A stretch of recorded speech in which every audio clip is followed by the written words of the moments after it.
jolly day. Would you like to try a peach mango pie with a side of almost Christmas means it wasn't Christmas?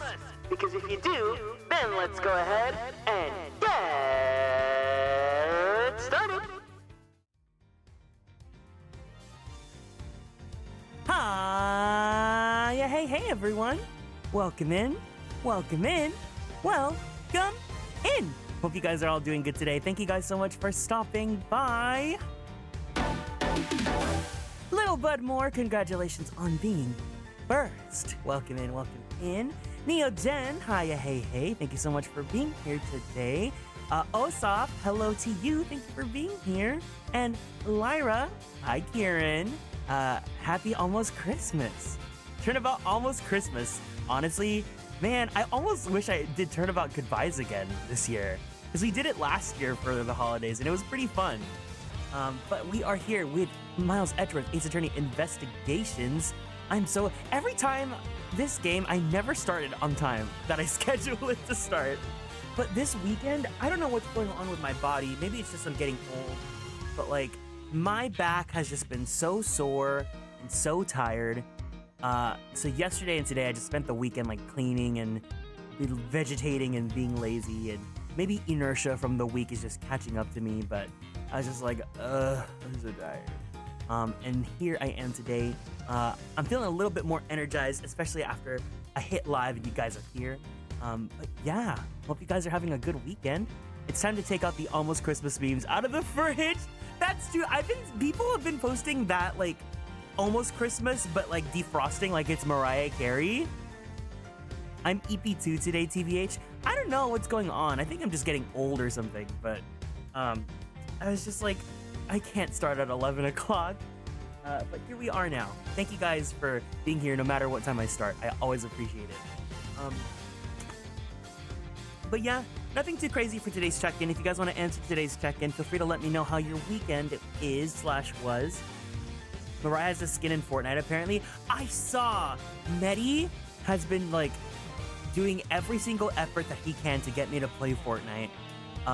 And I know that Fortnite has like a Mariah Santa skin, and apparently there's supposed to be like a Mariah, what is it? Like Emancipation of Mimi era skin as well. So maybe I'll try it out. I haven't released my schedule yet, but if you saw Kiro's schedule, we are playing Marvel Rivals on Thursday. I am going in completely blind. I want to experience everything for the first time with you guys. So, and I know that people are really excited about that game. So Thursday we'll be playing Marvel Rivals right the day after Christmas. And yeah, I don't really know what to look forward to, but I'm here. I'm excited. I'm queer. You know the works. I just downloaded Rivals. It's so fun. Cool. Okay, yeah, so I know that there's like versus bots that you can do in that game, like CPUs and not necessarily multiplayer. I think what I'm gonna do, what I'm planning to do is like maybe an hour of me learning the controls by myself so that I don't just waste Kiro's time. And then Kiro can come on and then I'll play with him. And then maybe afterwards I can try opening it up and then you guys can join as well. But yeah. I hope you guys are all doing good today. My weekend's been normal, calm days before Christmas. I'll take that because I went to Target yesterday and it was crazy. Everyone's like hustling and bustling, and of course it's like before Christmas, so everyone's getting everything last minute. But what did I need to get? I really needed to get, I got like a new shaving razor and deodorant. Maybe I picked the wrong time to go, but I just really needed them, so. But yeah. Otherwise, feel free to sit back and relax. Where did we leave off? That's right, we ended the last case, or the middle part of the case, talking to Mr. Lang. For some reason, the investigation took like a lot longer than I thought it would be. So we're still in the middle. But we do have, like, apparently the ending is supposed to be really, really long too. So we'll go ahead and maybe do a little bit of the final part of the case together as well, and then possibly finish the game next week. 3 straight days of appointments. I need this calm weekend. God, I don't like appointments, but I feel like I have to like get an appointment or something because I used to like go see a chiropractor, and I honestly need to get an adjustment again. I either want to do like an adjustment or I want to get like just a massage. I think I just need something for my back. But the thing about chiropractors is like the first session is really good, and then every other session they just whip out the massage gun, and I'm like, I could have done that at home.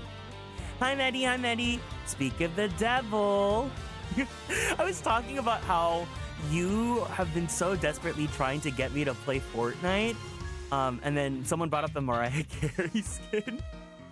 Maybe we'll try. Maybe in 2025 I'll play Fortnite. Oh my God, Carol Style, hi! Speak of the devil again. Yeah. We'll be playing Marvel Rivals on Thursday.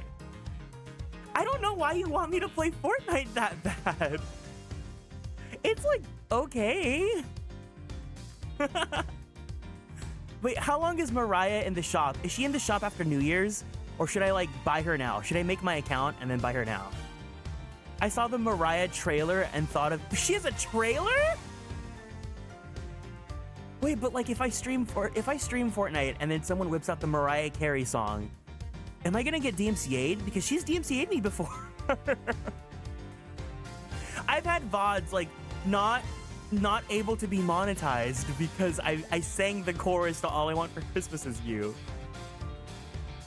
9 days? Okay. Maybe I'll buy the Mariah Carey skin. We'll see. But anyway. Yeah, gaming. There's a stream room. No, but I want to hear it. I can't like play as Mariah Carey and not hear All I Want for Christmas Is You.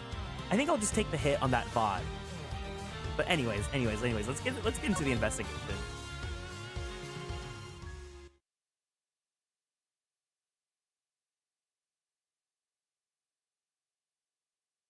It's not even a favorite game, I just think it's funny.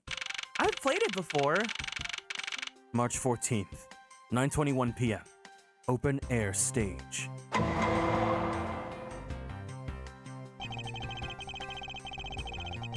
I've left the Mask for Mask the second investigation to Francisca and returned to Babal. I suppose my first order of business should be to look into Babal's statue. Mr. Edgeworth!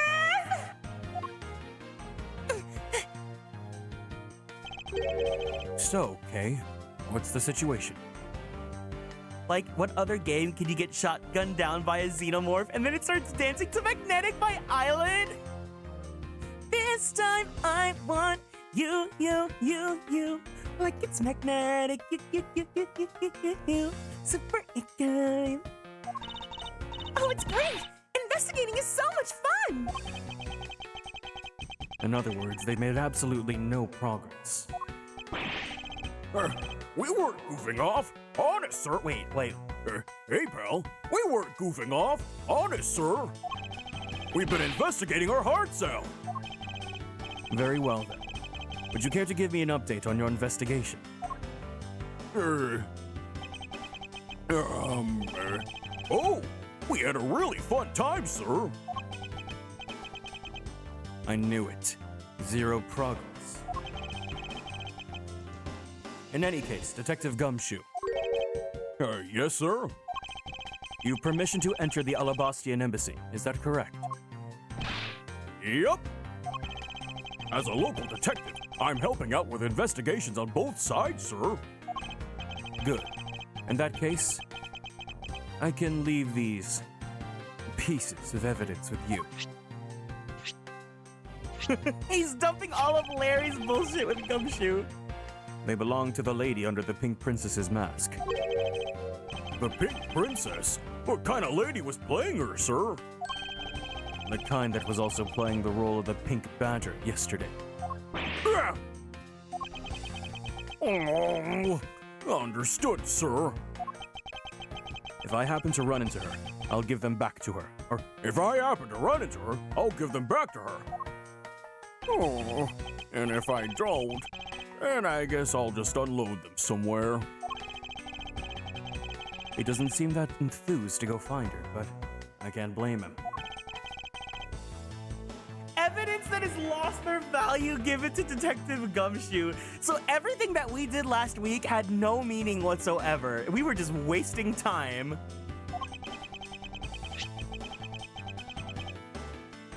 Now then, I don't believe I'll be needing this anymore either. What? Are you really gonna throw that autograph away? Yes, because the Steel Samurai was a fake.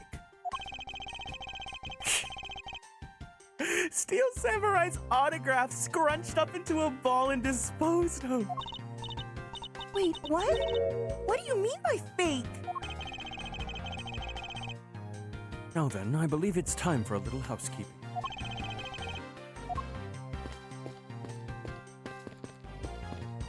He really just did not. He was pissed. To be fair, we did have like a lot of evidence though. Hey, you're not going back to Alabasta already, are you? No, not yet. I still need to gather a bit more information first. But I want to see Gummy. No, no, no. Let me see him. Let me see him. Ooh. Mr. Edgeworth! You look like you're enjoying yourself, Detective. Well, I don't have much else I can enjoy. As much as a good investigation, sir. So, what did you find out? Ah, well...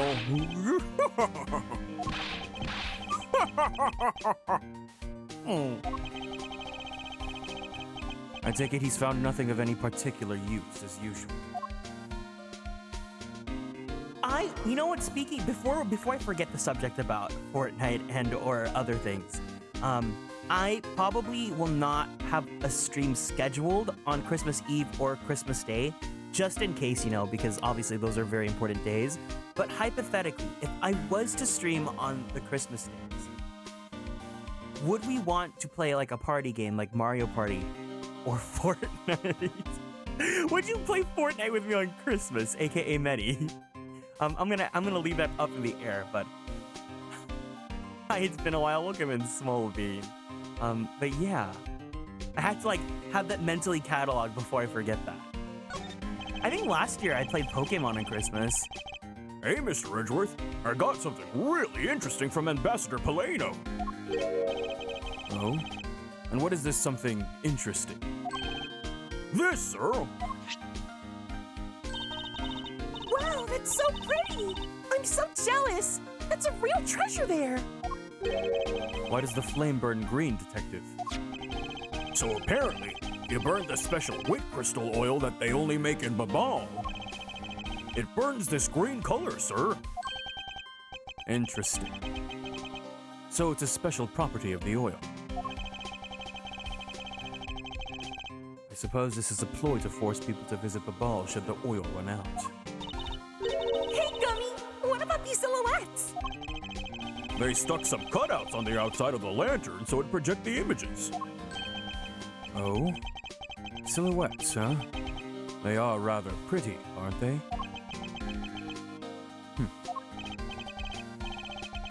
Wait, what am I doing? I was supposed to be asking for an update on the investigation. Hey, what's wrong, sir? There's something I want you to investigate for me. Do you think you can do that much? Uh-huh. You got it, sir. Hey, that's not fair! Why is Gummy getting to do all the fun stuff? Well, that's because I'm Mr. Edgeworth's partner. Move, I'm gay. I can't believe you took advantage of the confusion and stole my role as the assistant! I expect the two of you to get along and work together like professionals on this.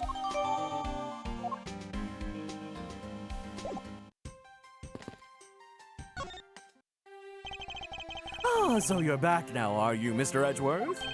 You must be tired. Here, with these, you can eat whatever you'd like. And these are? Discount tickets for our cafeteria! They open tomorrow at 10 in the morning. I appreciate the concern. However, these coupons do nothing for me right now. The animation of the fingers is so fluid and smooth, though. This open-air stage, what function does it serve exactly? Well, normally we use it for a variety of events. It's all to attract that extra bit of attention to Babal. I heard that tonight over in the Alabastiad Rose in the garden, Ambassador Alba was to give a speech. And you know what? Manny told me that I really should give a speech too. Mr. Cochin told you that? Yes, he did. Which is why I thought I should give a speech of my own. But unfortunately, I wasn't able to. Because of the fire the Yatagarasu started? Exactly. Ambassador Poleno, I would like to ask you a little more about the prejudiced statues. Oh, I see. Well, let me ask you this. Did you know that Alabast and Babal used to be one country called Kotapia? Yes, I know that much about your history. Well, the prejudiced statue belonged to the founders of Kotapia. At least that's how the story goes. It was bequeathed unto the king of Kotapia as a symbol of the country's wealth. So it was meant as a symbol of sovereignty and the right to rule, I take it? Yes, that's right, which is why both countries are so adamant about their claim.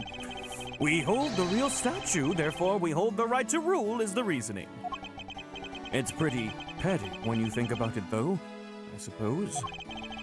But if Alabast and Babal were to re-establish relations, shouldn't that put an end to the squabbling over the statue? I have no reason to believe so. The prejudiced statue is even more important now as a key to diplomacy. I wonder if Ambassador Poleno knows about what happened to the very important, quote-unquote, key to diplomacy. Perhaps I should try showing him this key and see what he has to say about it.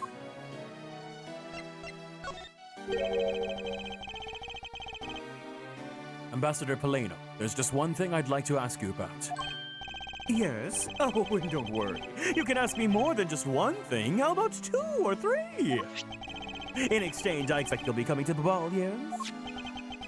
Thank you, but just the one thing is all I require.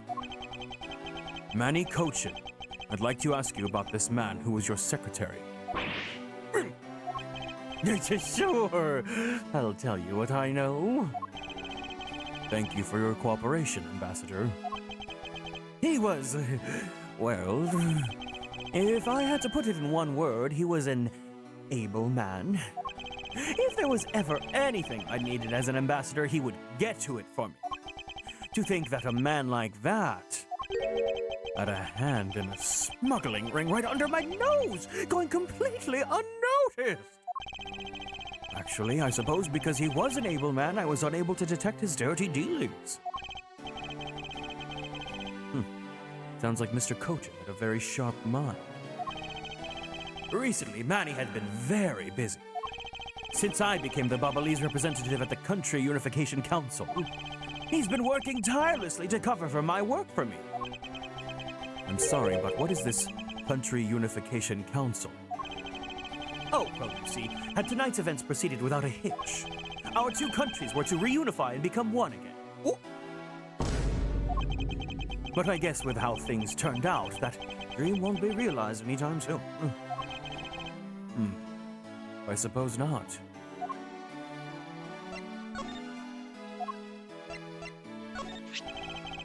Ambassador Poleno, if you could please take a look at this for me. The prejudiced statue sitting in Alabast right now actually belongs to Babal. So it would appear. I received a call from Miss Von Karma about this earlier.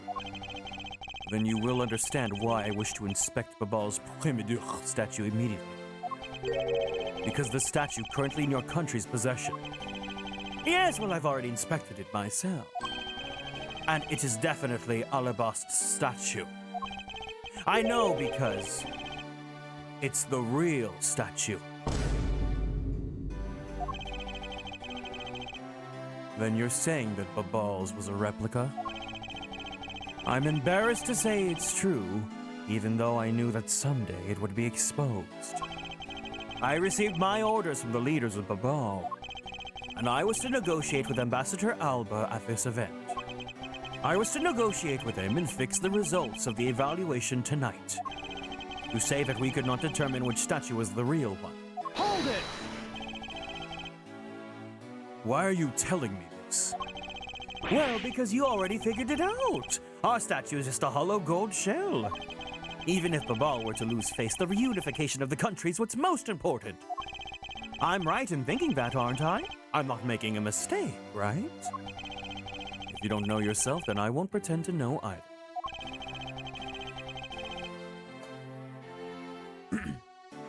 I never thought that by being betrayed by my own secretary,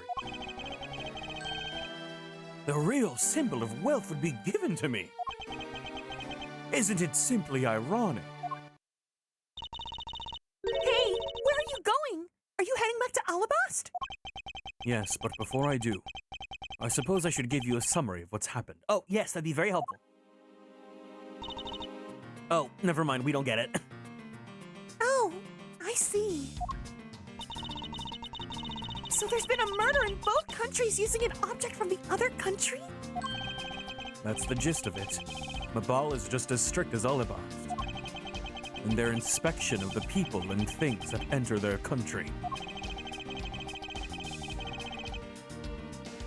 Meaning that somehow both murder weapons were smuggled into the two countries.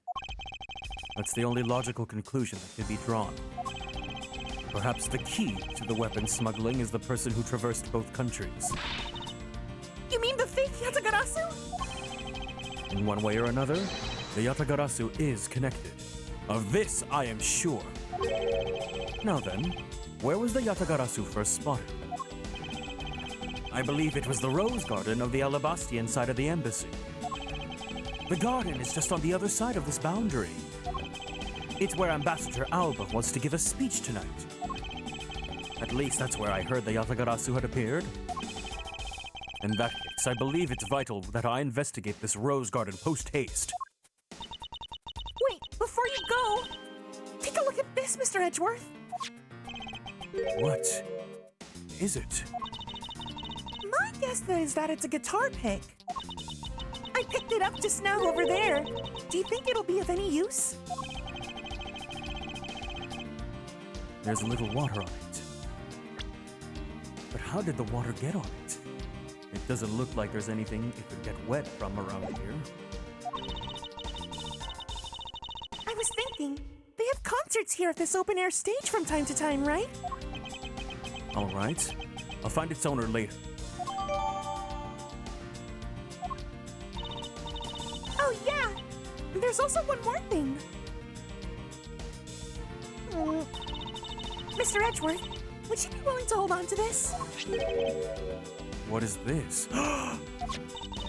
It's misused perfume. It's the bottle that woman left behind and that I found 7 years ago. That perfume's 7 years old. It probably smells rancid now. I thought that one day it'd be of some use in tracking her down. So I kept it safe all this time. Thank you. Be honored to hold on to it. Wait, does perfume go bad? Does perfume expire? Fragrances last typically 3 to 5 years, but the exact duration depends on the perfume's ingredients. You know what? I have the Ariana Grande Cloud perfume. Let me see if it smells. Mooby, thank you for following and joining the Konstellations. Welcome in. I think I got this like 4 or so years ago. It still smells fine. It smells okay. I should use this though. I don't use it that often.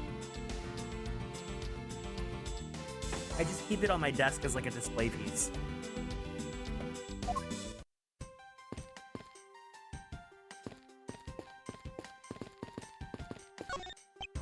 It would appear that the stage is also scheduled to be renovated.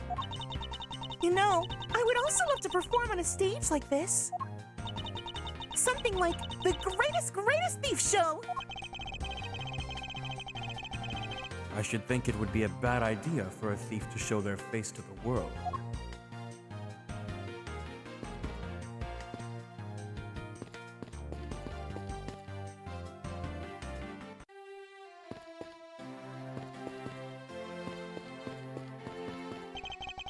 I think I'll be returning to the investigation in Alabas now, but... I know. I'll go back to Babal and do some more investigating there.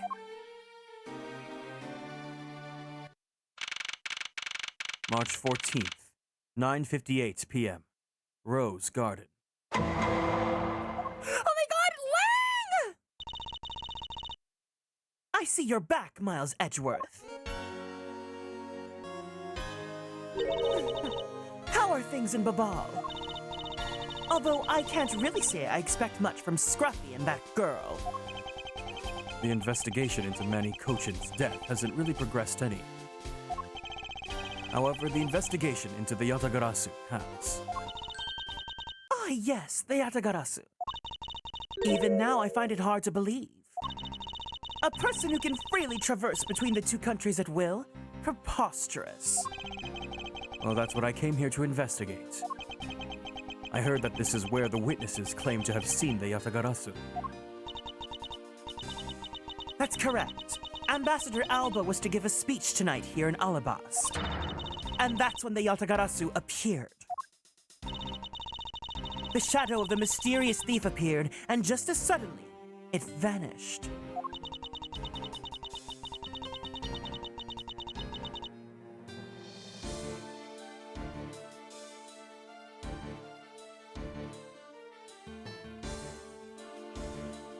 I went to my bag to get my ninja candy and I couldn't find it. I was like, what? After that, there was the fire at the Babalese embassy that the Yatagarasu started.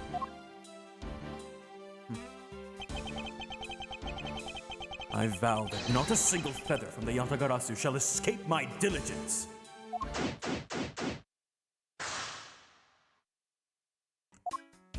I like this. What I really like about this game is that the partners are always switching. As sad as I am that we don't have Gumshoe with us 24/7, it is cool to have different people with us at different times. Yes? There are roses scattered on the surface of the water, creating a pleasant fragrance. It's not just for aesthetics, you know. This pool's water is also used for putting out fires. I see. Oh! The pool stopped filling itself automatically. The fountain spouts are said to stay open until the pool's water reaches a certain level. If this water is used to put out fires, I suppose it must be refilled to its normal level. Which suggests that this pool was recently used somehow in the embassy. I guess I'll take some notes about it, just in case. Ah!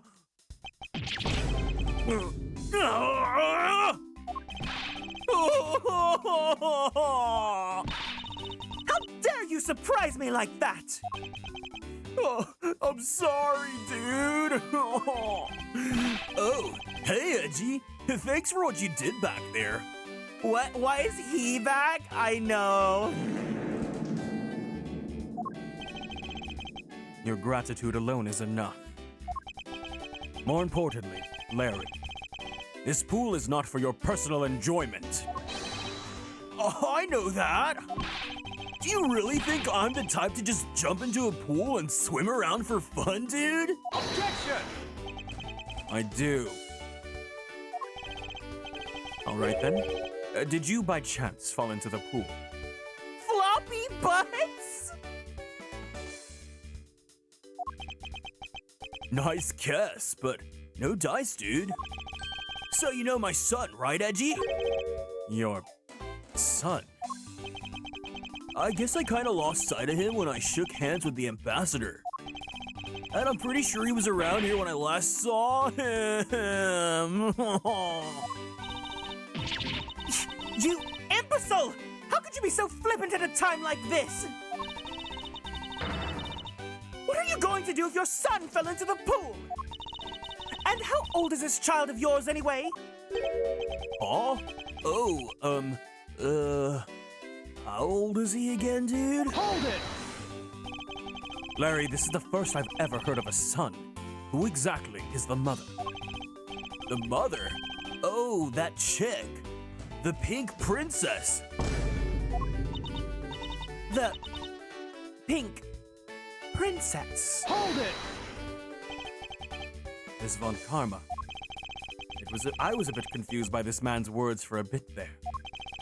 However, I believe what he's looking for is the doll of the Iron Infant. Yup, because I'm the steel samurai through and through. Heart and soul, baby. And the Iron Infant is my cute little son. You've given a whole new meaning to the phrase an astounding fool. Larry, we've not seen hide nor hair of the Iron Infant.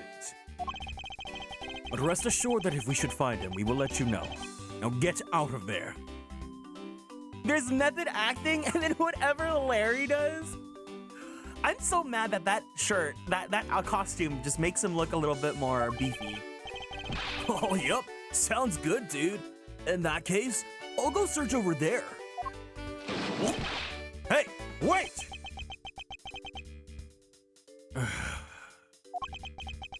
It's not as if he'll get very far swimming around in that pool. And though he's unrelated to the murders, he sure knows how to cause a lot of trouble.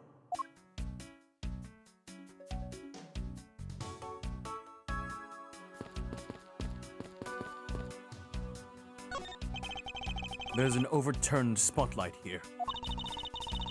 When the Yatagarasu appeared, the audience that was waiting for the speech to start panicked. I suppose it's when someone must have knocked it over. I'm having a tough time visualizing the mass confusion that took place here. I thought to use my whip to capture the Yatagarasu. However, there were people in my way, and I was unable to land even a single lash. I suppose this means that some of their poor saps were hit instead.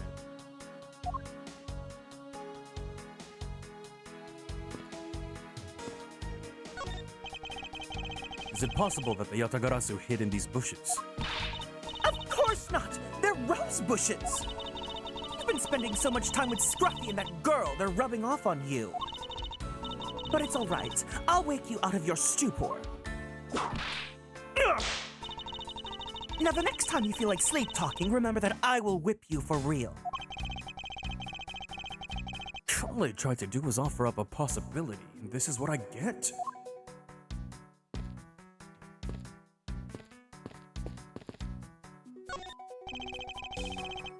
These are some beautiful roses here. They appear to be well maintained. Not this like sprite of him like looking down and defeated when he's trying to look down at the roses. You're being too nice, Mr. Edgeworth. The arrangement is devoid of any design sense. Roses only truly shine when they're grouped by one color per location. They lose their beauty when they're all mixed together like this. I can't tell if she's being sarcastic or not. On second thought, there's a rather serious look on her face. I'd better leave it be. They should really rethink this proper balance of these roses. Of all the people to comment on the proper balance of things. Tell that to my Animal Crossing roses, Francisca. This statue bears a resemblance to the Prejudiced statue. The plaque says, King Prejudiced in the battlefield. In order to save the queen, King Prejudiced put his life on the line and went to war. So Prejudiced was actually a person of royal blood? I thought he was simply someone imitating a character from an ancient legend. Well, what surprises me is that a real person who looked like the Steel Samurai existed. I suppose there's that too. Oh my god, speaking of, I haven't touched Animal Crossing in so long. I want to play it. Maybe I'll do that for Christmas. I don't know. So this is where Ambassador Alba was to give his speech.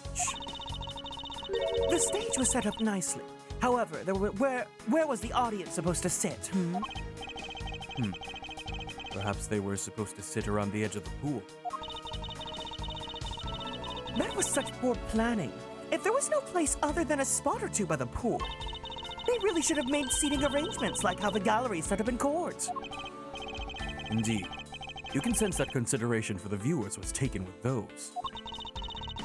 So in the end, the speaker and his audience were to stand the whole time, Yes. Although I suspect that the audience would have liked to sit down after a while. Oh, I can't get up?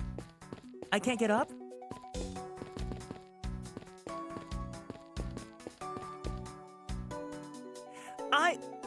I have a question. Why are his sunglasses like that? Like, it looks like he's wearing like a luchador mask, but he's not. Have you finished checking out all the bystanders? Yeah. Rule of cool? Yeah, he's so cool. Man, if the last time I played this, someone really did say he looks like a fighting game character, and I totally see it now. Like, that outfit looks like it would fit in Tekken 8. Yes, sir. And we found 14 counts of pickpocketing, 16 counts of illegal parking, and one person ran a light, sir. Time to make Lang in Tekken? Who would be the closest to having, like, his hair? Not Jin, because Lang's hair kind of goes, like, outwards, and Jin's hair kind of goes inwards, like a cone. Don't tell me you didn't find anything related to the case. Sir, not a single thing, sir. Well, for now, let's just get those other lawbreakers down to the present. Agent Lang. Well, if it isn't Mr. Prosecutor, I would just like to thank you for your assistance earlier. Oh, actually, Lars Woodwork. Do not say Heihachi! Do not say Heihachi! Make no mistake, it's not like I was trying to help you with what I did. After I left, did you receive word from Ambassador Alba? Were I to wrap up our bodyguard assignment at the end of today? Heihachi, don't say that! No! I love Lang! I don't like Heihachi! Wait, does young Heihachi have a full head of hair? Young Heihachi. Oh no. Welcome in, Yasmin. No, let's just say Lars. I don't want it to be Heihachi. Lars Alexander. Maybe that's why I'm attracted to Lars. Lang Mishima of the Lang Zaibatsu.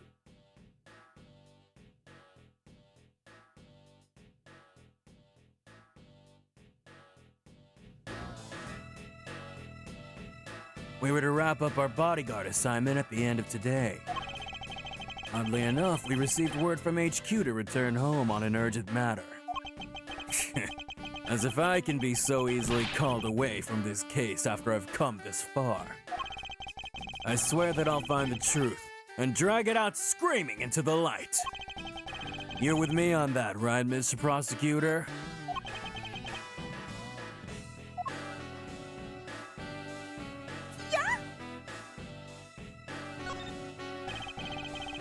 You were working as ambassador, Alba's bodyguard at the time.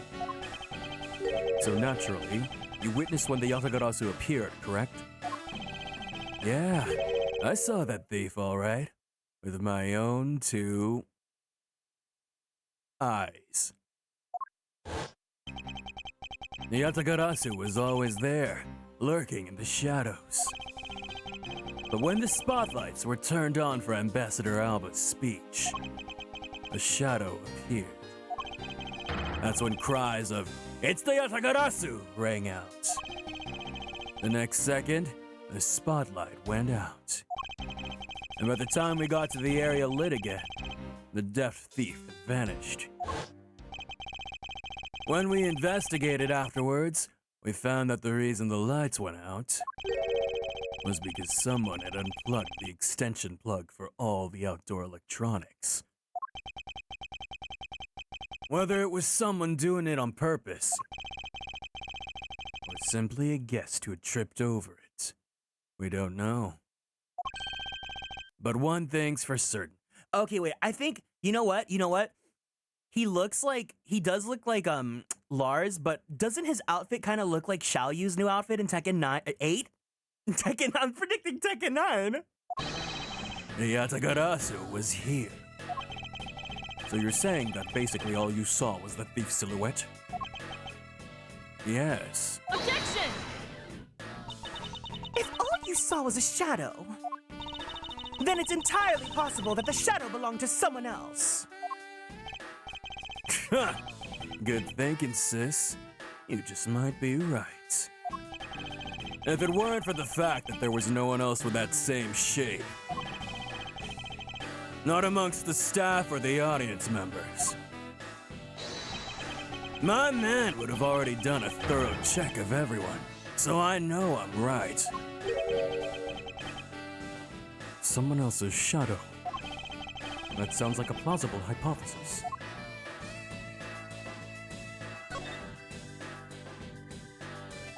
Oh my god, my game like lagged for a second.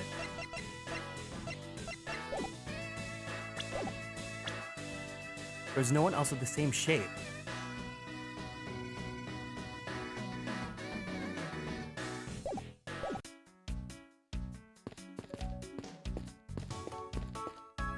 I think we have to show him something, but I don't know what we have to show him. My heart, of course.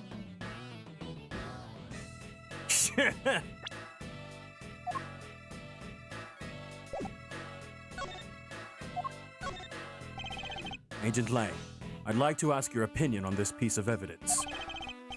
Are you joking? You're asking for my opinion? Our mutual goal is to search for the truth, in which case, wouldn't cooperation be best? Langzi says, only cooperate with those you can trust.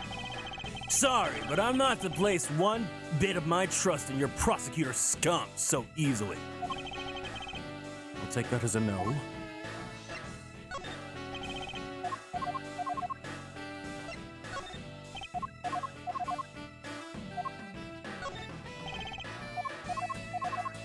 He doesn't like anything. Raid incoming. Well, hello, Robbie. Welcome in.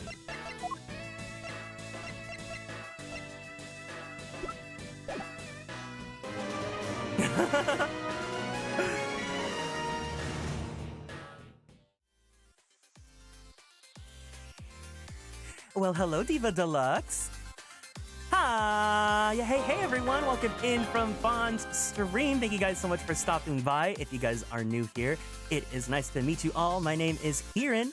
I am a magical boy idol VTuber, as well as a queer Filipino-American voice actor for animation, anime, and video games. If you guys like Fire Emblem, I provide the English voices for Sane and Rickard in Fire Emblem Heroes. If you guys are watching anime, I play Percival in the 7 Deadly Sins or Knights of the Apocalypse. I also play Takuma Shippo in the Irregular Magic High School. If you guys are watching ReZero, I play Roy Alphard. And if you guys like yaoi or boys love, because I know what you are. No, but I'm gay. I play Koichi Mizuki in The Titan's Bride.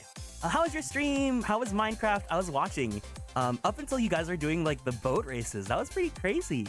And of course, happy holidays to you guys as well. Okay, Oh my god, yes! GVL clip!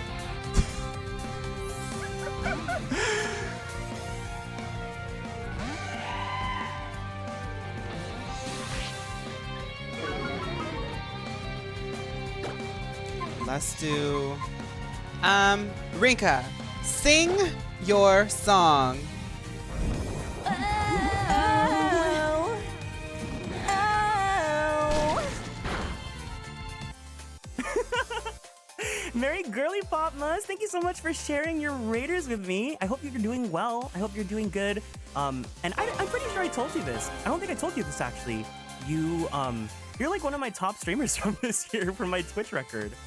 But yeah, thank you so much for stopping by and sharing your girly pops with us. It's super, super awesome to have you guys here.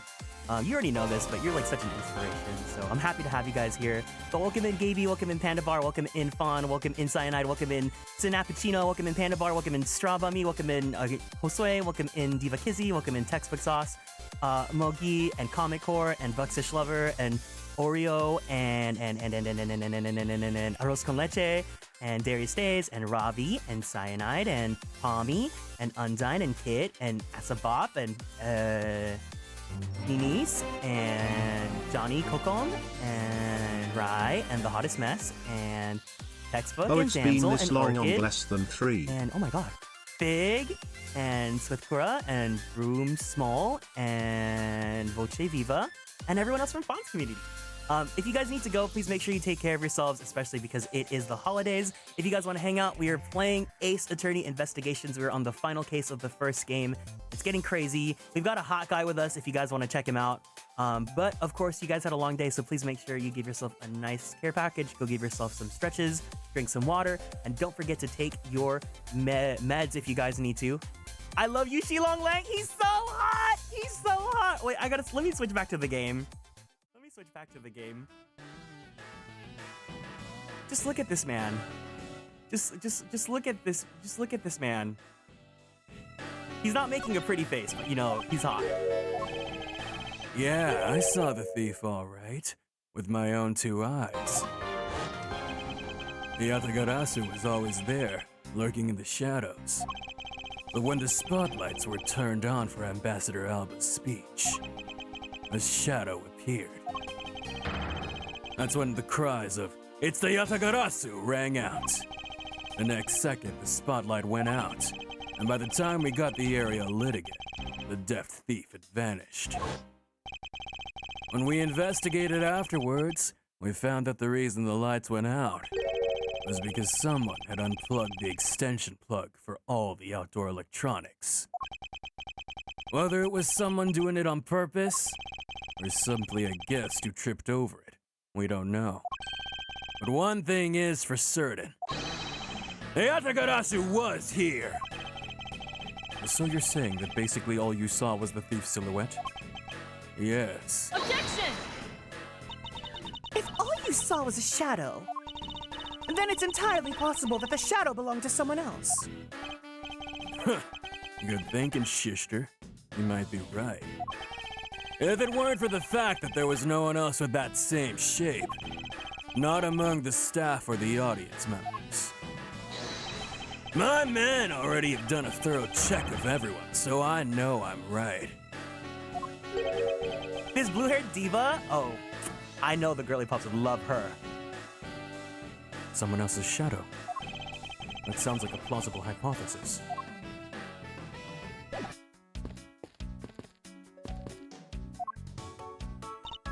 All right, for those of you that don't know, this is Miss Franziska von Karma. She's not my favorite character, but I can see the girly pop potential. Yes? Tonight in this very rose garden, the Alabastian ambassador, Quercus Alba, was to give a commemorative speech. A very key commemorative speech at that. Oh, it's because it's a Bob. Of course it's because she's a Bob. And including Agent Lang, the security detail was very tight. But as if to mock our efforts, the Yatagarasu appears. Then just like that, the thief vanishes and starts a fire at the Babalese embassy. Interesting. And are you sure it was the Yatagarasu who appeared here?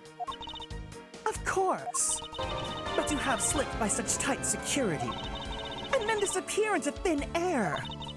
We will need to conduct a very thorough investigation of this area. Yes, my thoughts exactly. In order to find out the truth behind what happened here, I should start by gathering as much information as I can. Oh, also thank you so much to Sinappuccino and Flutterfree and Mogi and Johnny and Orchid Cat and Bruxish Lover and Oreo and Big Roll and Hello Pinky V for all following. I appreciate it.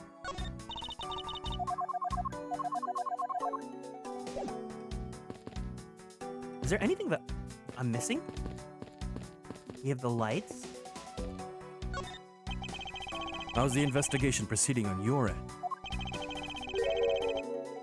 Langsu says that's top secret.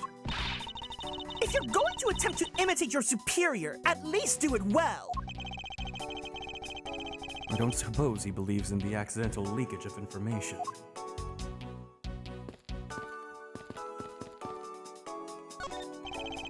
I suppose Ambassador Alba sat in this chair? Ambassador Alba is very elderly. The chair was prepared for him, so he should have gotten tired during the speech. She's fierce. Oh, she's so sassy. She literally uses the whip to, like, whip us. In that case, why didn't he plan to make his speech sitting down in the first place? The ambassador is also quite prideful. That's why. He sounds like my old principal from grade school would speak at assemblies. So basically, if you guys don't know like Ace Attorney lore, we are playing as Edgeworth, who all you need to know is that he is Move, I'm gay. And he was raised to be. He has this whole thing. He wanted to be a defense attorney when he grew up, but then he ended up becoming a prosecutor. He trained under this really great, widely known prosecutor named Manfred von Karma, who is kind of a little bit evil. And he's very the strong outpower the weak, blah blah blah blah blah, right? So he like drills into him like, oh, you need to do whatever it takes to win, even if it means like cheating or forging evidence or whatever, right? And this diva right here is actually his daughter. So they both are training under the evil guy, and you know, she was raised to have that sort of mentality, so she's always very competitive. She wants to prove that she's the best, and they're basically rivals to each other. Who inside M is my favorite? Oh my god, a side M favorite? You like Teru? Teru's really cute. No, I'm gay, so I like Frame. I like everyone in Frame. But I like Hideo. I love you. I like Haruna. I like who else do I like from side M? I like Tsubasa. I can tell you like my favorite from every unit in side M if you just ask me which unit. But yeah. Yeah, Frame, I know what you are. A statue of a woman. I wonder if the lady is pouring water. It says that it's a statue of the queen who spoke to love to King Kwemedich. Well, Miles Edgeworth, it seems that you are lousy at reading a woman's heart. That's because he's gay. I opened my mouth about a statue and she somehow made the leap to that. The suddenly disappearing and appearing shadow of the Yatagarasu. I believe I figured out its true origin. I expected no less from my subordinate. Now let's hear what you know of the subject. What really cast the shadow of the Yatagarasu? The statue? Take that! Take that! The suddenly appearing and disappearing shadow of the Yatagarasu. It is not possible that it was created by the statue. Objection! Are you playing me for a fool, Miles Edgeworth? This statue bears absolutely no resemblance to the shadow of the Yatagarasu. You are correct. However, the statue is but one part of the whole picture. What do you mean by only one part? Wait, I just googled side M Frame, help? Yeah, if you're gay, you're gonna like Frame from side M. I don't know what else to say. Congratulations.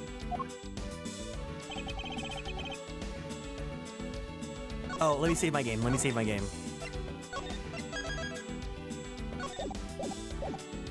What is the other part to the real form of the Yatagarasu shadow? Take that! Take that! Francisca, if you could take a look at this. Don't you find it to be a bit suspicious? Not at all. As I thought. For you see, I was merely testing you just now. We have no time to waste on your pompous talk, so get on with your explanation already.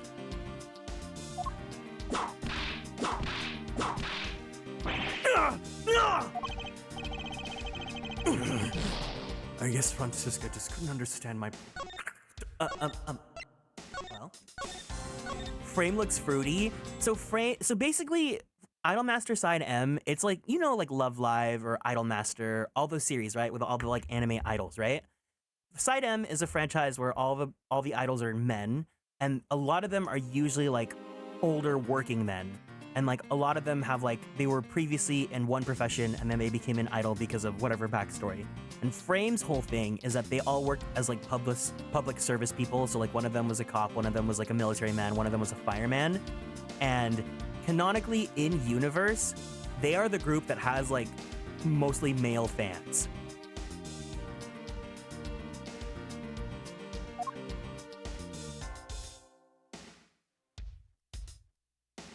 Take that! Francisca, you can take a look at this. Don't you find it to be a bit suspicious? Not at all. As I thought. Or you see, I was merely testing you just now. Oh, also, you know what? I should show this if you guys like Frame.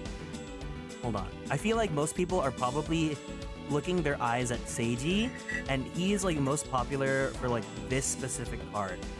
There are two very big reasons. There are two very big reasons as to why he can be very popular. You know, I don't know what the two reasons could be, but if you guys could tell me when I pull it up.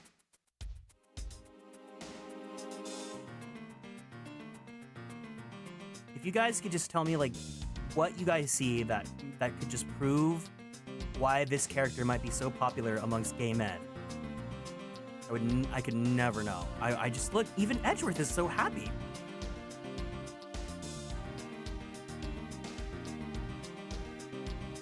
Me too. Oh, you know. Anyways.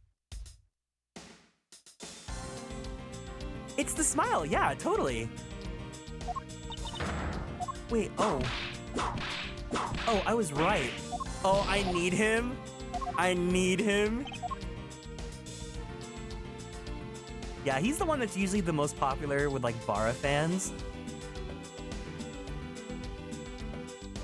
I'm trying to see if he has any other cards I would want to show.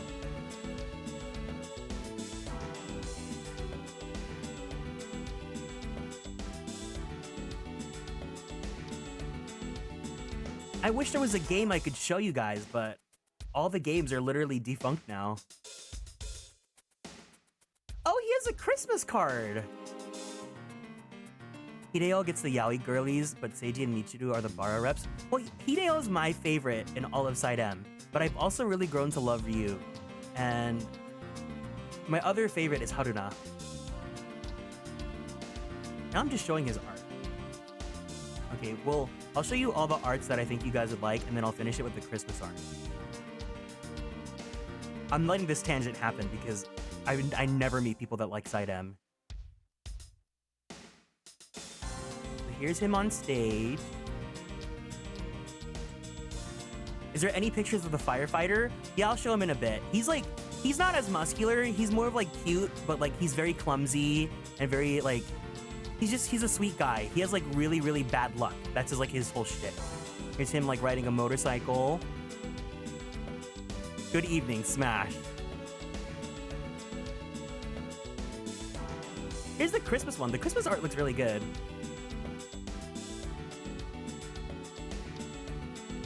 Let me pull up my favorite Ryu cards. Yeah, the Christmas card art is really good.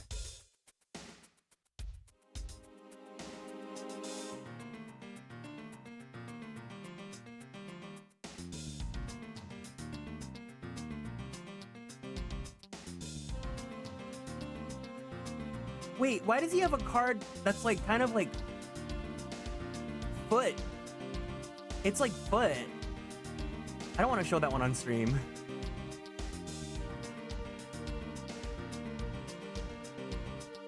I'll show this one. This one's my favorite card of him. I discovered a whole new world. Thank you guys. Yeah, I mean, it's an idol series, so there's like music and stuff too. But here's Ryu. This one's not the foot one. I don't want to show the foot one on stream.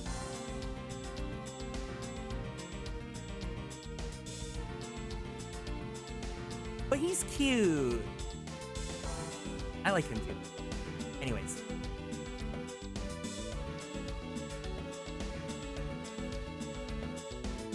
What was I doing? Oh.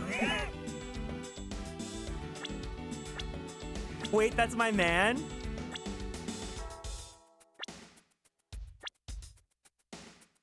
Take that! It's another statue. The Yatagarasu shadow was made from the statues of those two statues. Or the shadows of those two statues. Made? What do you mean by that? Right now, the spotlights are all over the place. This is because they were moved when the guests were in a panicked state. Why does this Christmas outfit look like Emmett Selk? Wait, does it? Hold on. I gotta do a side-by-side. Wait. Shut up. Shut. No. Why would you do my man like this?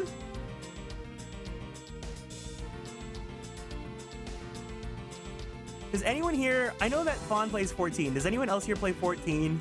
Can you guys see this vision? I hate that I see this vision. Christmas Emmett I hate this. Oh, that's I don't like this. I don't like that. What are you talking about? That makes it 10,000 times better. It's even a similar pose. Wyatt Stank. Wow. That's all you need to know. That's all you need to know. Also, welcome in Vexatious Hex. Can we give Hex a warm welcome for being new here in the chat?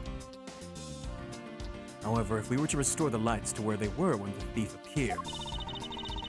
You believe that the two shadows will create the Yatagarasu's shadow? Precisely. The Yatagarasu's shadow was made from... the Side M pictures! Look, Francisca! Now then, watch as I reveal the true form of the Yatagarasu. First, if we set up a spotlight to cast a shadow of the King Prejudiced in the battlefield. Thank you for following and joining the Konstellations. Welcome in. The shadow of the king's statue would appear on the backdrop of the stage. Likewise, if we set up a light on the queen who spoke of love to King Prejudiced, her silhouette would also appear on the backdrop of the stage. Aha! So if we were to combine the two shadows... it looks nothing like the Yatagarasu shadow! Miles Edgeworth, how do you explain this grotesque shape? Calm down, Francisca. The way the light needs to be shown on the queen's statue is wrong. What do you mean by that? I believe that the whole of the king's shadow needs to be used for this to work. However, in the case of the queen, I don't believe her whole shadow is needed. I feel so dumb, I just realized that you're speaking. Oh, yeah, we're reading everything together. Rather, the person who created the shadow only used one part of her shadow. Only one part? Yes, the one part alone is enough to fill in the rest of the Yatagarasu's shadow. Why didn't you say that in the first place? You're right. I apologize. Now, what part of the queen's statue was used to complete the let me save my game.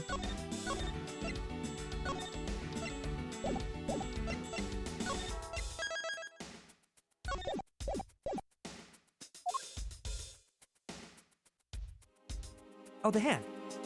Take that! Take that! Think back to what is missing on our shadow. 5 long, thin areas, correct? Now, what does that remind you of? That's right. It can only be the shadow of the queen's left hand. Francisca, can we please adjust the spotlight's position so that it only shines on the queen's left hand? Francisca would be an Altissimo stand like the classical gaggy music. Wait, you're kind of cooking here. This is like the longest discussion I've ever had about Side M. I did one stream where I played Side M Growing Stars, and I've never talked to anyone else about it again. All right, let's give it a try and see what we get. It's... Yeah, this is exactly like the shadow that I saw. The culprit must have changed the spotlight's positioning beforehand. Welcome in, Juan. Hi, hey. And then pulled the plug after people saw what the culprit wanted them to see.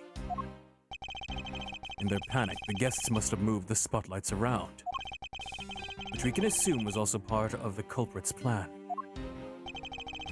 By the time the lights came back on, the Yatagarasu's shadow had vanished. Merry Almost Christmas? Almost Christmas means it wasn't Christmas! Which means the shadow was a construct from the very beginning. So you see, the Yatagarasu never did visit Alabas tonight. The only country that the thief visited was Babal, although it can be assumed that the Yatagarasu had an accomplice in Alabast. An accomplice? But who? I haven't figured that out yet, but I assume it was the person who set up the shadow now. I sense the biggest clue yet to solving this case is the existence of this accomplice. Investigation complete. This is what a superstar looks like. How's the investigation going? Oh. Detective Bad, have you come to join us in investigating the Yatagarasu? I've left the murder in Agent Lang's charge. Is this game like Professor Layton, but Or girly pop? Yes, literally down to the fact that the main character is... move, I'm gay. And my only target from the very beginning is the Yatagarasu. So yes. So, What have you found out?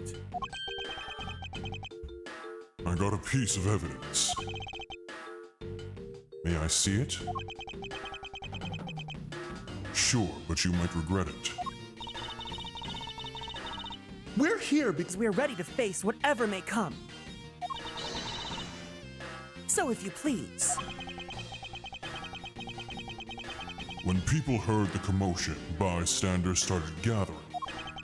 And one woman claimed, I'm telling ya, I'm a genuine... Oh, no, no, no, no, no!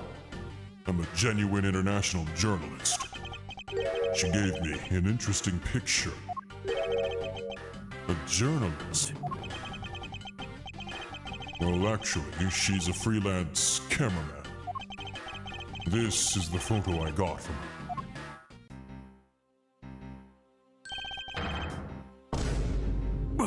What in the world? Yatagarasu is flying through the air! Honey, that's a wig. The times, they're a-changin'. It's not just man, but evidence. Even they lie to us now. When was this photo taken? Apparently after the fires on the 4th and 5th floors were put out. It was taken from a nearby building that you can see the embassy from. I see. This was taken after the fire. They stole my wig. It's literally a wig. The blur in this picture took off from the Babalese embassy, flew over the boundary, headed for the embassy of Alabast. Objection! This is simply not possible. People are incapable of flight.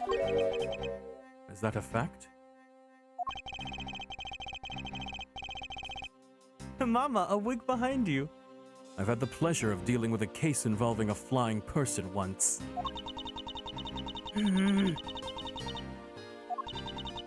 Actually, come to think of it, I've come across a case like that as well. Two, actually. Maybe it happens more often than we think. maybe it's because this series just This is the same gag over and over and over again. Am I up to the task of solving the mystery behind this photograph? Well, the Yatagarasu took off from the Babalese embassy, so I should start from there. Francisca, I need to return to the Babal investigation for a bit. All right.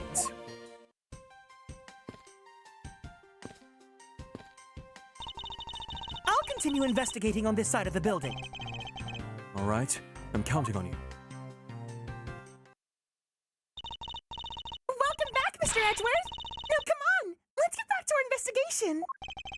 Yes, let's. I think you guys might like Kay. This girl's, she's very girly pop. Yes?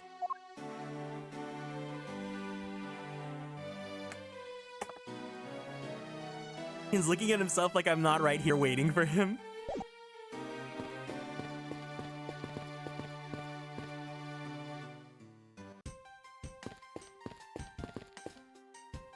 All right, but March 14th, 10:37 p.m.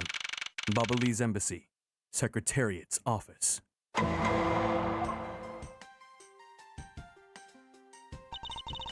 think, after all that running around, we're right back to where we started. It would appear that way. Hi, Mr. Edgeworth. Have you found Manny's killer yet? I'm terribly sorry, Ambassador Polino, but I've yet to find his killer. Then I guess his murder really was the work of the Yatagarasu. Let's get one thing straight. Edgeworth isn't. It was the work of the fake Yatagarasu. The real Yatagarasu's a noble vigilante who's only out to steal the truth. Miss Faraday, please don't make such a sad face. If there's anything I can do for you, all you have to do is ask, all right? Mr. Polino. Actually, there's one thing you can do. What can I do for you? Will you allow us to take another look around? We didn't have enough time to conduct a thorough investigation earlier. Oh, sure. Please feel free to investigate to your heart's content. Also, there's a few questions I'd like to ask personally, Ambassador. If it will bring a smile back to Miss Faraday's face, then I will gladly answer anything. Thank you, Mr. Polino. You're a total gentleman. You don't have to waste such nice words on me, little miss. Hey, Sir Polino. Those two sure got chummy awful quickly. You know, it's easy to say we're going to investigate, but where should we begin? We should probably start by comparing the state of this room before and after the fire. And then we should look into the matter of the suspicious person that you spotted. Yeah, when I came into this room, that person was already gone. But I'm willing to bet that the person I was chasing is Mr. Kochin's killer. We don't know that yet. However, it's hard to believe that that person is unrelated. Furthermore, because the key that Yatagarasu stole 7 years ago was found here. It signals that perhaps Miss Yu is also somehow involved. I knew it! That woman is almost definitely Mr. Kochin's killer! Yet again, we don't know that. There are too many mysteries to be solved here. Speaking of the Yatagarasu and mysteries, I received a most mysterious photo from Detective Bad. Uncle Bad? He's taking part in the investigation too? Yes, he's been chasing after the Yatagarasu for all these years. Uncle Bad! Now then, I was told that this photo was taken just after the fire. What? That kind of looks like the person in the long coat I was chasing. Does that mean I was chasing the fake Yatagarasu after all? I don't know the answer to your question, but I don't think people can fly either. But this could be how that person escaped. Well, we'll need to investigate a bit more before we can say anything about that. In any case, let's not dawdle anymore and pick up our investigation where we left off. So you guys know how Bayonetta, she can like transform into a butterfly, she can transform into like a panther and all that. Maybe like this murderer can transform into a wig.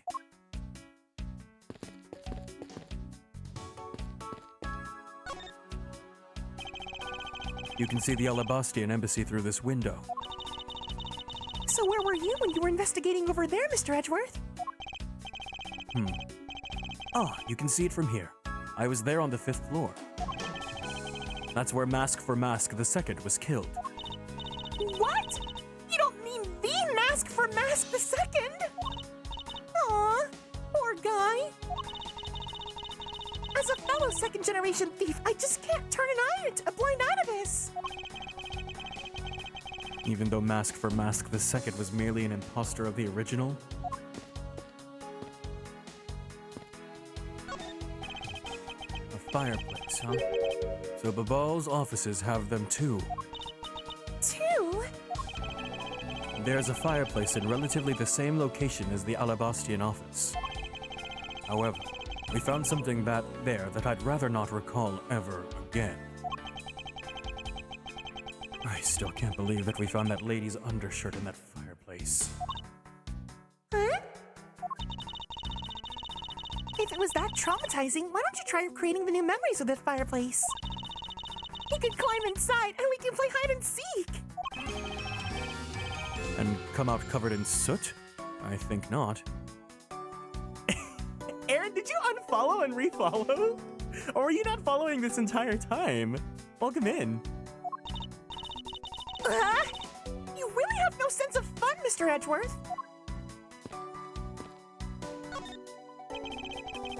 It appears that this area was heavily damaged by the fire.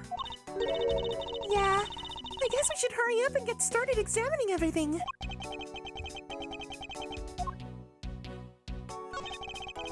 That looks like a very comfortable chair. Well, it doesn't look all that broken, so why don't you try sitting in it? No, I'd better not. It's very important that we preserve the crime scene at all times. Wait, but you're always touching all sorts of things at crime scenes. That's because I am a prosecutor and it is part of my job to examine things. And my job is to be a great thief. Which is exactly why you are not allowed to touch anything. This is a bottle of Bubbly's ink on Mr. Cochin's desk. And it looks like there's still a lot of ink left inside. The seal is unbroken, so the fire probably couldn't get into the bottle to burn the ink. Hey, Mr. Polino, it looks like your precious Bubbly's ink is all right after all. What?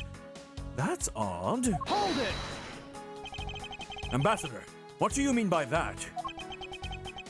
Well, it's just that There's something strange about the ink. Would you mind elaborating on that statement for me, please?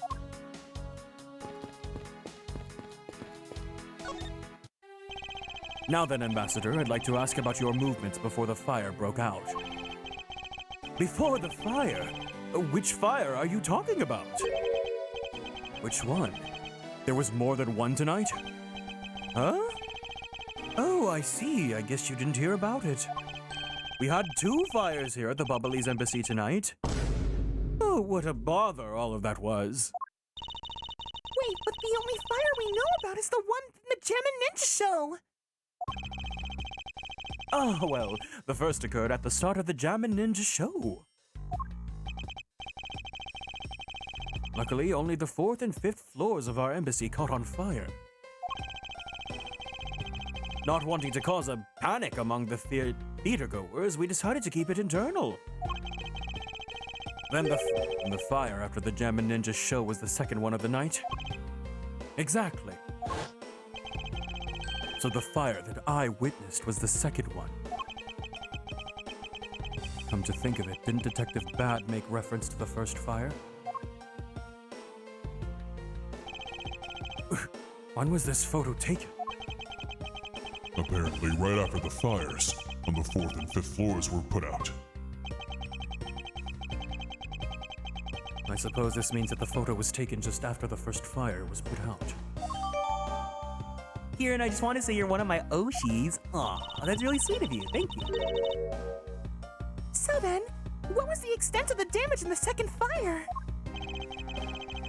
The second fire was continuated onto this floor, the 3rd floor. I think it was leftover embers from the fire on the floors above it that caused it. That's...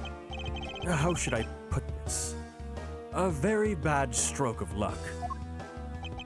My office on the 5th floor, Manny's office here, and Manny himself, all gone in the blink of an eye. I feel so sorry for you, Mr. Polino. Oops, look at me going on and on. Now then, what was it that you wanted to ask again? We were discussing what your actions and whereabouts for today were. And if you happen to know what Mr. Cochin's actions and whereabouts were as well. Yes, very well. Let's see. I've been quite busy all day from morning until now. First, I woke up and then brushed my teeth. After that, I had a roll for breakfast. Hold it! Fascinating. How about if you just skip to the relevant parts for me? Oh, yes, you'd like a condensed version. All right, I can do that for you.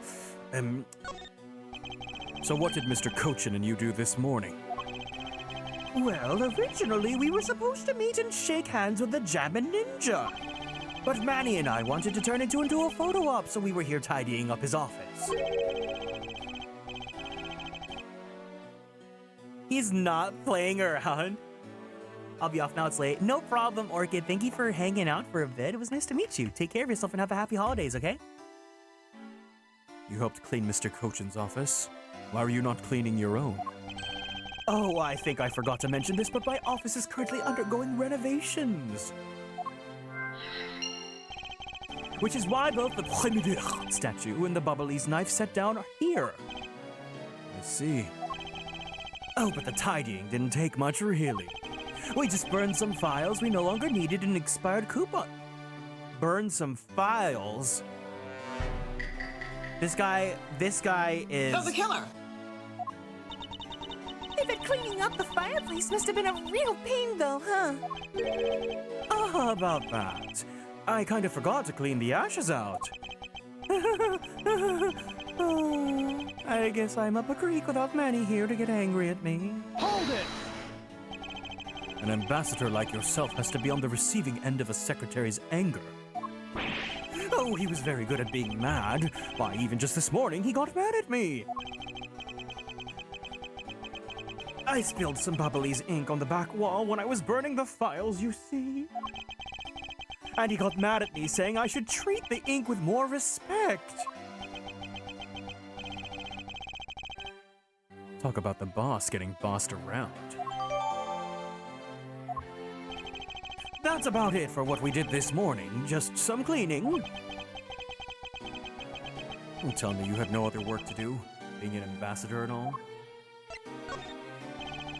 Now then, if you could tell me what you and Mr. Cochin did this afternoon. Well, Manny and I went down together to the Theatrum Neutralis. We had to be there for the start of the Steel Samurai stage show.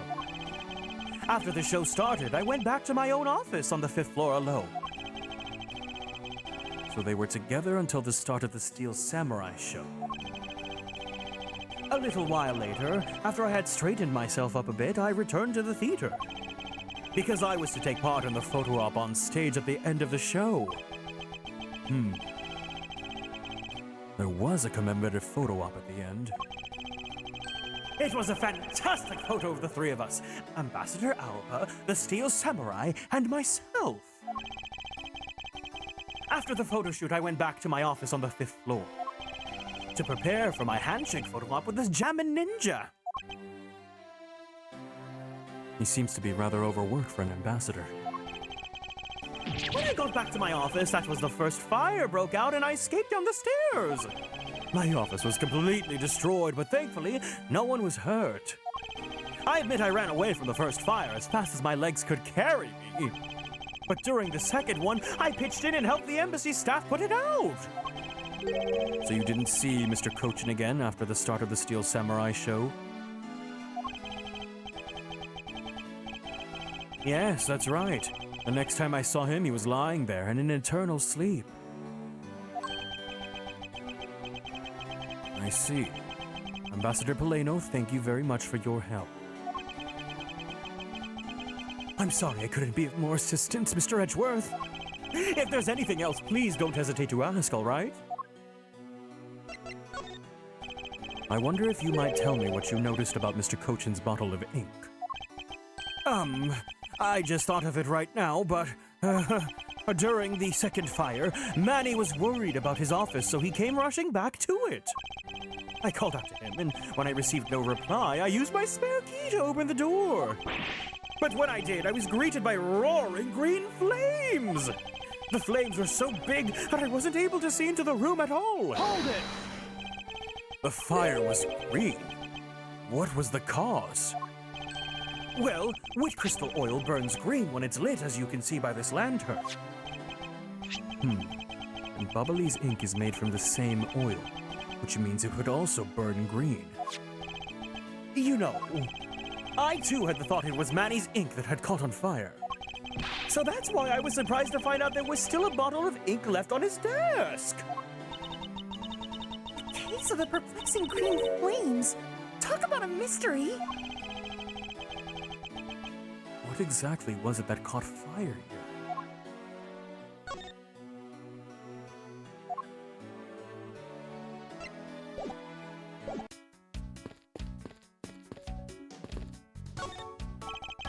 This safe wasn't open at the time of the fire. You could tell because the inside wasn't burnt, right?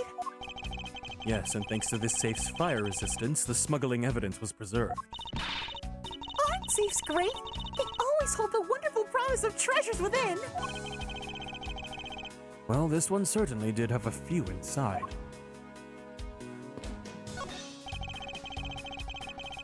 It appears that Mr. Cochin's body had been taken in for an autopsy. The white outline is all that's left to tell the tale of this murder. So, this is the real prejudiced statue. This is really valuable, right? And that's what they say. Hold it! Okay, you're not seriously considering the theft of this statue, are you? No way, Mr. Edgeworth. I wasn't thinking about anything like that.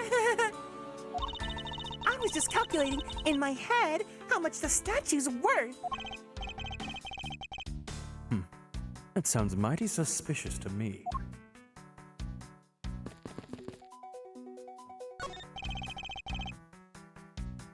We still don't know where the blade of the Babalese knife went. Could it be that the killer walked away with it? It looks like all the souvenirs suffered some damage from the fire. I just don't believe it. Murder on top of arson? What a disgrace to the name of Yatagarasu! The fake Yatagarasu is guilty of much more than just theft, it seems. I know, because if it were me, my first priority would be to loot this bookshelf. You would steal ordinary souvenirs so that you can buy virtually anywhere? You can't buy them anywhere. Each one is specific to a location and has its own value. And items that have memories attached to them are the most valuable of all. Phoenix, right? Welcome in, Sombreron. How could you really rob someone of their valuable memories just like that? No! Because even if I take the souvenir, I can't take the owner's memories. A grandfather clock. This one resembles the one in Alabast. Oh, the clock had been with us since when back we were still caught up here. That is one big clock. Hey, does this one have a bird that pops out like a cuckoo clock? I'm sorry, but no. Oh, but I'm sure you'll love its chime. Really? I'm gonna be 11. It's going to be 11 soon. So maybe I'll get to hear it then.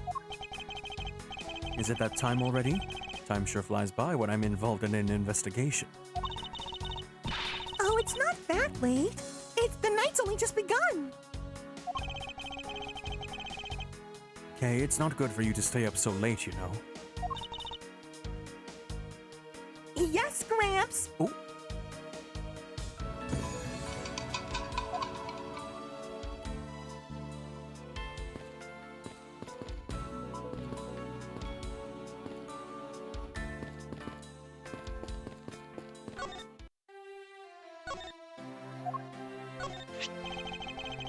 Everything in this morning happened exactly as I said it in my statement. Manny and I wanted to do a photo shoot with the Jammin' Ninja, so we tidied his office. That's about it. Can't think of anything else of interest. If this guy is to be believed, then an ambassador's job consists only of wasting time. I lost a lot of things to those fires. Things like these many coupons that we had printed. Discount tickets for the cafeteria and... I should think those blasted coupons were not the biggest victim here.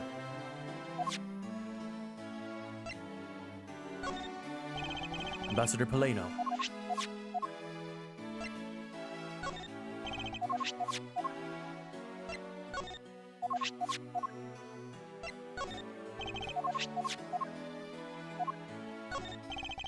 Bubbly's ink consists of mostly wit crystal oil. When lit, the oil in the ink burns a bright yellow-green. It makes for a great science experiment. Here, give it a try with this. Yes, well, I understand your enthusiasm, but the amount you gave me earlier is enough. I see. That's too bad. In that case, why don't you have a few more of these coupons? I've got plenty. I have plenty of those too. Where is he conjuring those from?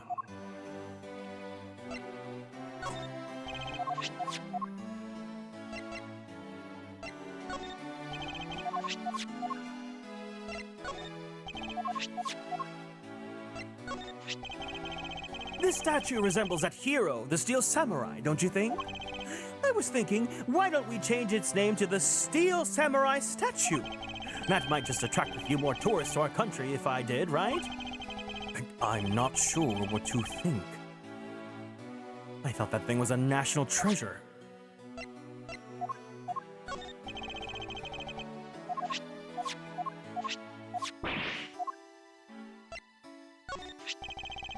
I can't believe that Bubbly's ink was being used in such an evil scheme. And if people were to find out, that would really tarnish the global image of Bubble. Oh, this is really bad. Really, really bad. Oh, Bubble's in a bind now.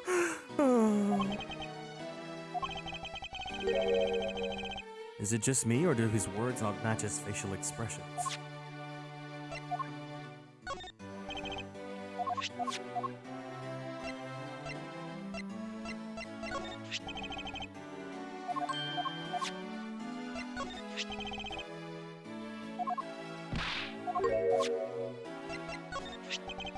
So this key can become a knife. Oh, that's some trick.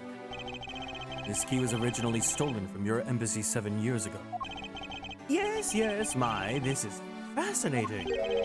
Are you listening to me at all, Ambassador? Wow, this is really fascinating.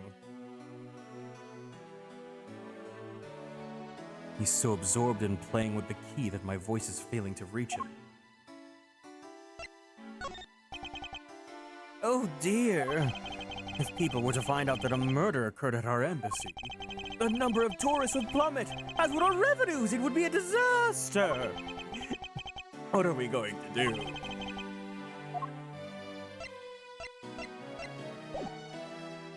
I don't think he has anything for us then.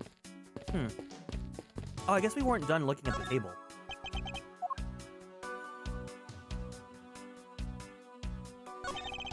It would appear that this desk also fell victim to the fire.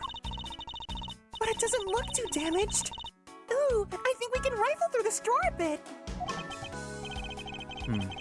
I suppose we really should take a look. Ooh. This is a rather unusual shape for a notepad. I suppose this must be another souvenir from somewhere. No, but the notepad! Hold on. I think we got it, actually.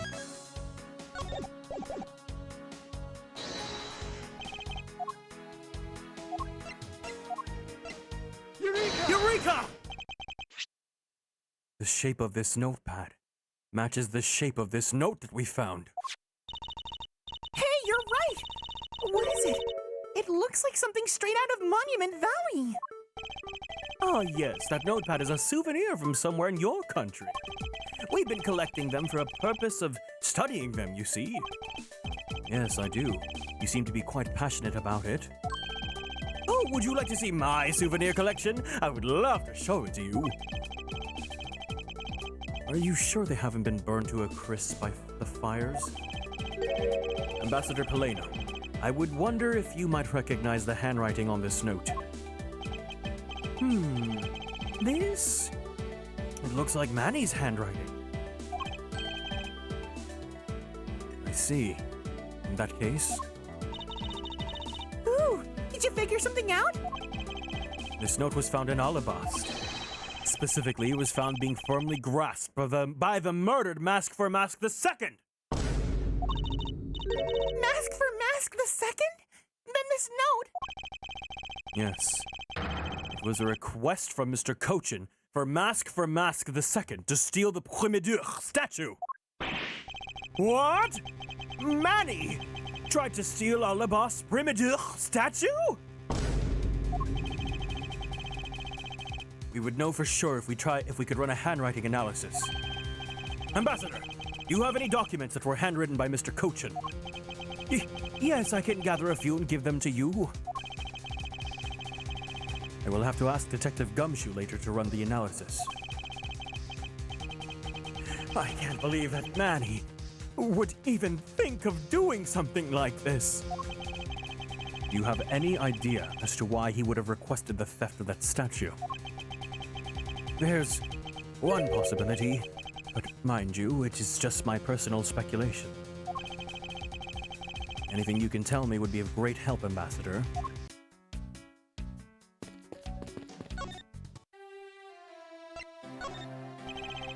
I believe that you said you might have an idea as to why Mr. Cochin hired Mask for Mask II. Actually, I fear it may be my fault. As I was telling you earlier, we were to determine which statue was the real one as part of today's event. But because of the Yatagarasu and the fire here, it got canceled, didn't it?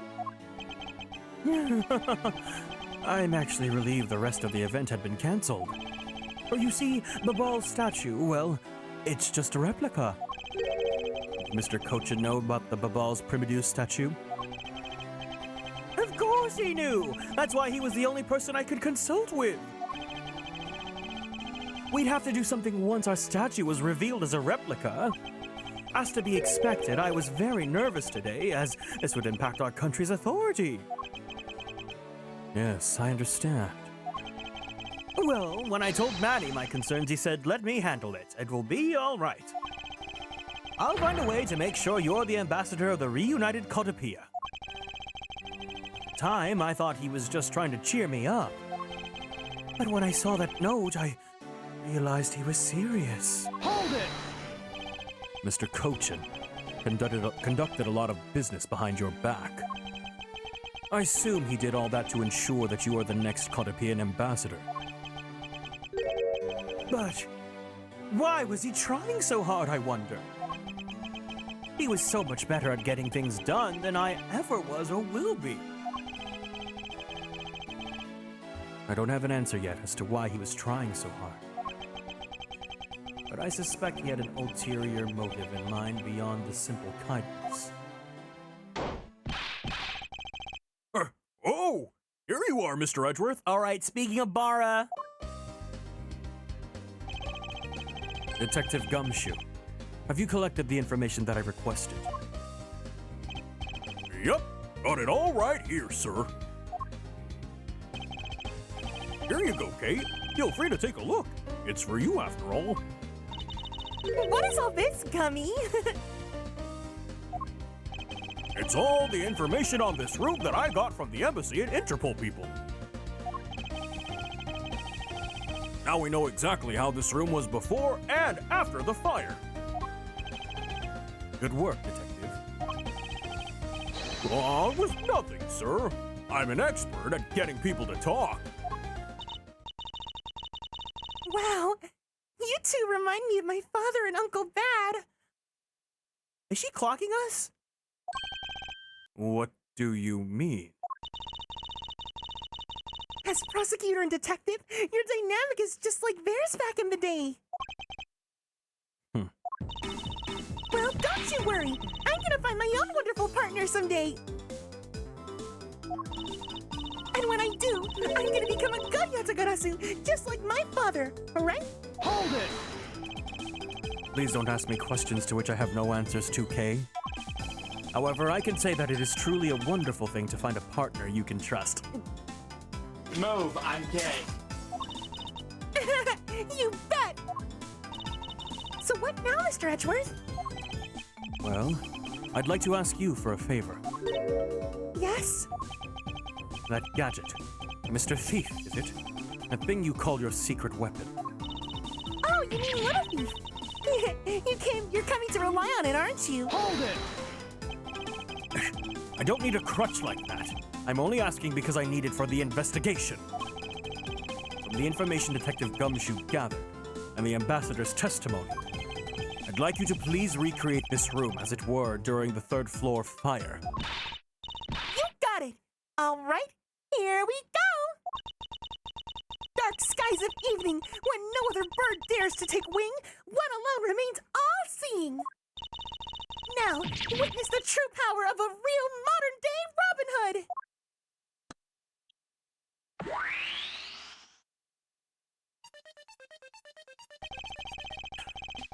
It seems there are other things besides what the ambassador mentioned have changed. It's possible that we might find the escape route the person Kay saw used as well. Ooh, what is this? Is it some sort of light show I was not told about? This is the power of a true vigilante. It's recreating the room with the info that I inputted. Really? That is certainly one interesting device you have there, Miss Faraday. I believe it is about time that we return to our investigation.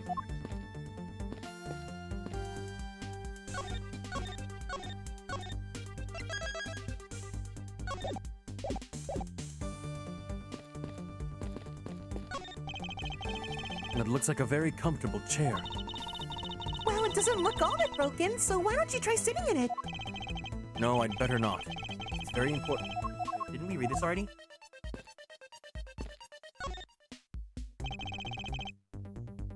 Okay, we read all this. A fireplace, huh? So Babal is really into pushing their tourism industry, huh? Yes, it would appear that way. You know, I'd really love to take a trip. Hey, why don't we take one after this case? Do you already have a destination in mind? Well, ideally, I'd like to go someplace where I can continue my thief training. Well, if you want to learn the fine art of stealth, perhaps you should visit the studio in which they make the Jammin' Ninja TV show. Hey, that's actually a really good idea, Mr. Edgeworth. I can't believe she took me seriously.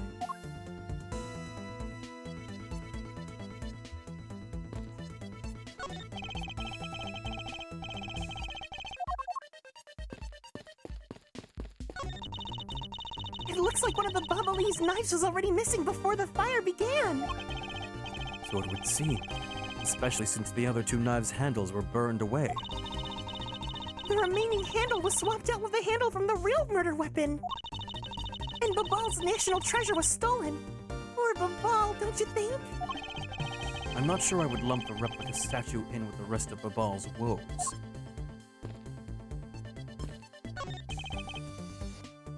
These must have been the large green flames Ambassador Polano saw. With flames like these, it's no wonder he couldn't get in. Hey, by the time you came into this room, had the fire already been put out? Yeah, the fire had died out or something by that time. This fire in here only burned from the time the fire started on the 3rd floor. Until the Yatagarasu appeared and caused a stir in Babal, I suppose. I guess Mr. Polano was just lucky enough to run into the fire as it was burning, huh? Yes, you can put it that way. And since you were the first to discover the body, we can assume that no one else entered the room until that time. No one other than the person you were chasing, of course. I knew it! That person I saw was definitely up to no good! I mean, that person could have been Mr. Kochin's killer!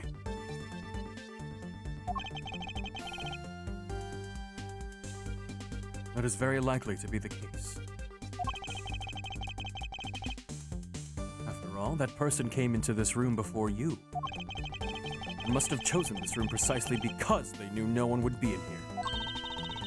Okay, then maybe the green fire was where it was to prevent anyone from coming in. But then, what did that person set on fire to make the green flames? Well, whatever it is that person burned, it made a rather sizable fire. And since the fire's green, well, we've seen something that burns green, right? It's a bit tinier than these flames, but you get what I mean. Yes, I do believe that what you're thinking is exactly why these flames are green.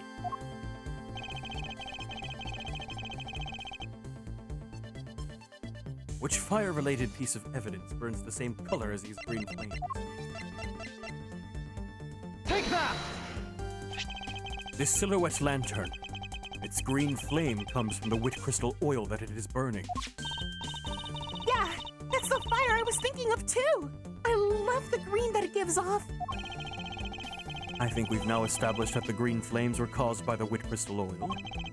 Furthermore, we know that there is only one other thing made from wit crystal oil. Oh, you mean that thing Mr. Polino was mistaken about, right? Yes, precisely. As we found out earlier in our investigation. What? I don't get it. You fill me in, sir? Fine, I suppose. I'll explain it in a way that even you can understand. This is the thing from wit crystal oil that Ambassador Polino was mistaken about. Take that! Bubbly's ink is made from wit crystal oil. Oh! So it should burn the same color as the flames in the lantern, right? Yes, precisely. However, the green flames in this room were not from a bottle of Bubbly's ink. Because we found the ink Mr. Kochin used on his desk, right? Yes. However, we know that Mr. Kochin was smuggling the ink in massive quantities. Now, what do you suppose he made using all that ink? I believe what he made with that ink is the answer to what gave the birth to the green flames.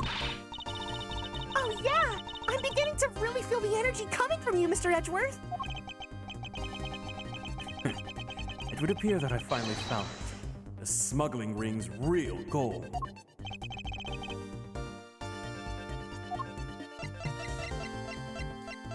Oh, wait, Made of Bubbly's ink, this is the source of the green flames!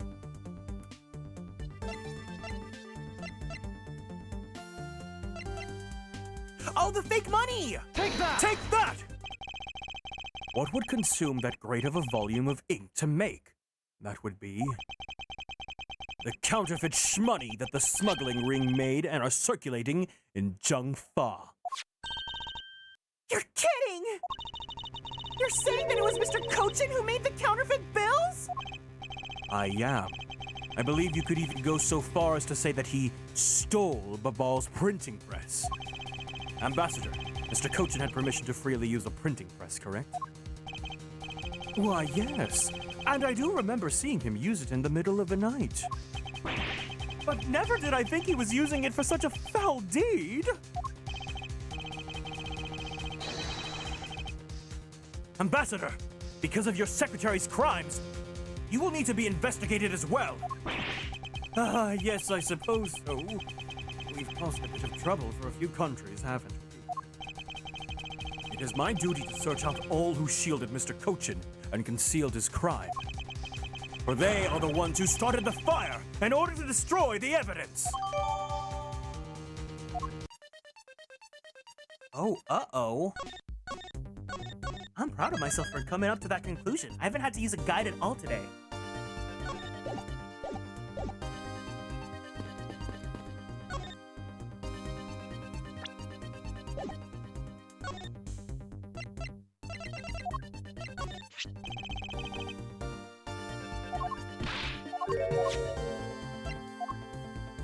Wait, what? We don't talk to him?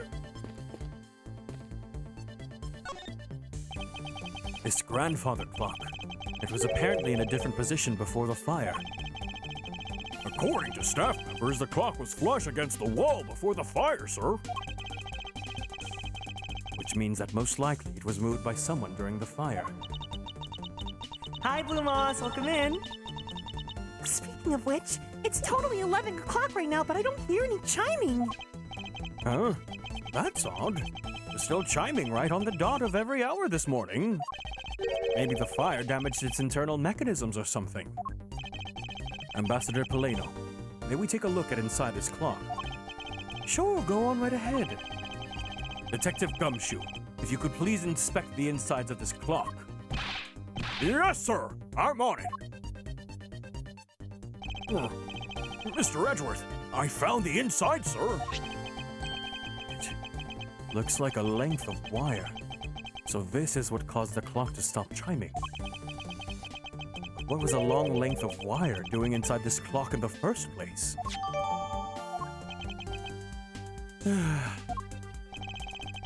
Why would someone do this to such a valuable clock? It sounds like it wasn't Mr. Polino that put the wire in there. Perhaps it was Mr. Kochin's killer who did.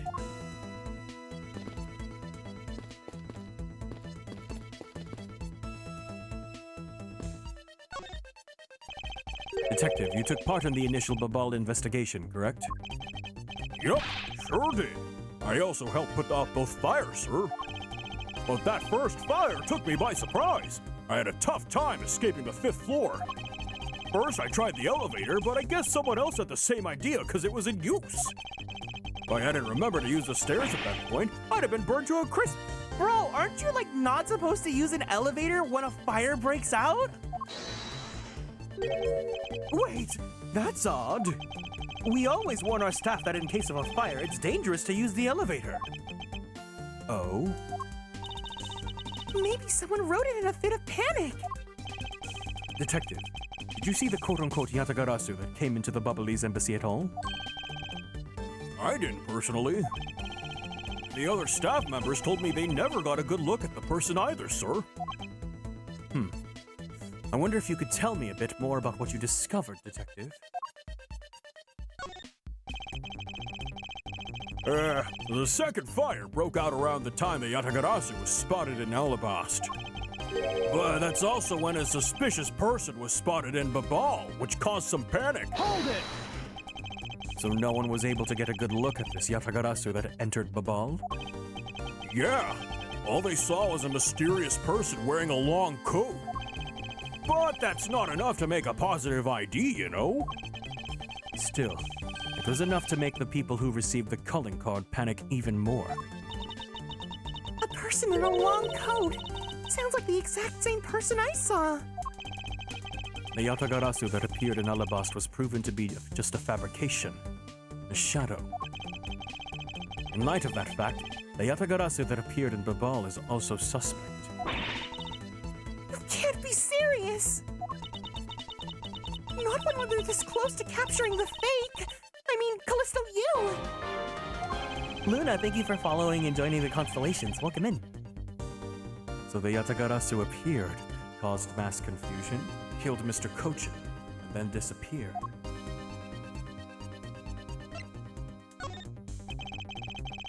By the way, Detective, why did you not chase after the Yatagarasu? I did, but, well, this embassy is huge, sir. I got separated from the other staff members I was with and was lost for a while there. Hold it! You didn't even memorize the layout of the building you were to guard, Detective? I'll be sure to do that from now on, sir. My English is great, so sorry in advance, but your model is made. Your English is great! Welcome in, welcome in. Thank you for the kind words. But you know, it was thanks to me being lost that I was able to come see Kay's rescue. Oh? Is that a fact? Yeah, it was when I was lost and wandering around in the 3rd floor hallway, sir. When I heard a scream, I headed towards it right away. Oh, that's probably from when I found Mr. Kochin's body. Yeah, I thought it sounded like her, so I got the real worried and ran as fast as I could. And it was thanks to Gummy that Miss Sheena was able to take me away. Or wasn't able to take. Oh my god, I can't read that. And it was thanks to Gummy that Miss Sheena wasn't able to take me away. You covered for me until you got here, Mr. Edgeworth. Oh, I see. So he can be useful once in a blue moon. Still, it's too bad Agent Sheena got here before I did. I wonder where Agent Sheena was before you found her here. Well, just before I got to this room, I saw her coming out of the room next door. Agent Sheena mentioned something about chasing the Yatagarasu herself earlier. Well, she apparently helped me putting out the first fire. And during the second fire, I heard she was busy chasing the Yatagarasu. She seems to be a very dedicated agent. You would do well to learn from her. Why are you pointing at me when you say that, sir? We've examined everything in this office, but there's one thing that bothers me. Perhaps I should ask Ambassador Paleno about it. Ambassador Paleno, there's something I would like to ask you about. After I turn on my fan because it's starting to get hot.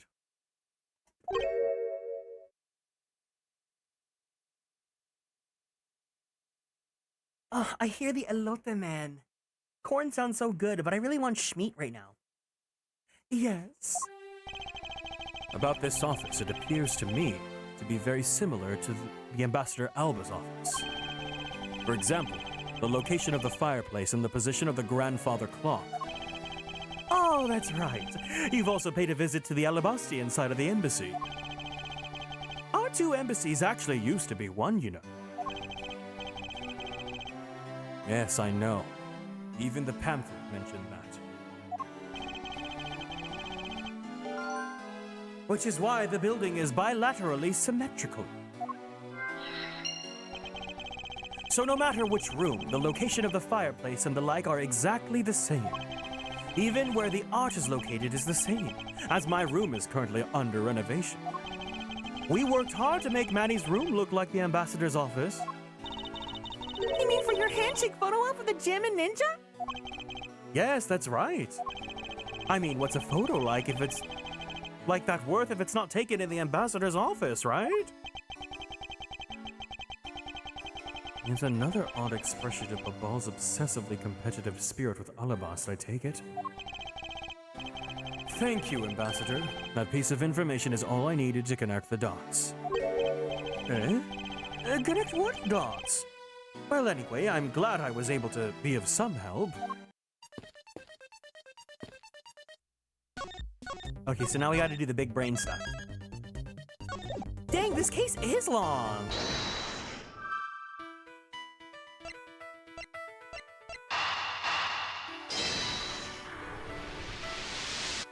Eureka! The Alabastian and Bubbly sides of the building are symmetrical to each other. As we know that to be a fact, then this room's fireplace may also hide a secret passageway. A secret passageway? Welcome in, Angora. In Alabast, the fireplace turned out to have a revolving back wall. A revolving back wall? It sounds like something out of a ninja house. Wow! There was a trick like that built into the fireplace, sir? What? This embassy holds that kind of secret? There seems to be a lot about this room that you don't know, Ambassador. I guess it's time to pay the bill for letting Manny do so much work for me. Please, I really want to know about the real Manny and what you know about this room. What are you waiting for, Mr. Edgeworth? Let's get to the bottom of this. Agreed. And my first thought is that it is likely that the killer used the revolving fireplace.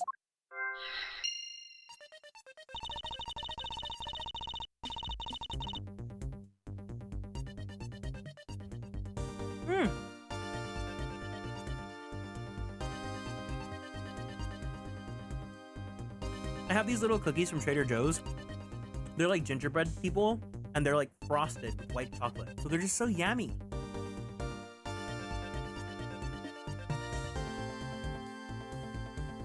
It looks like just another fireplace though, doesn't it? So how do you turn it again? In Alabast, I had to push where the X was on the far wall of the fireplace. Oh, I see an X back there, sir. Let's see what happens when I push it. Hold it! Ah! You scared me, sir! There's something about this fireplace that lies in the contradiction of the facts. Huh? We found an X where you thought there'd be one, right?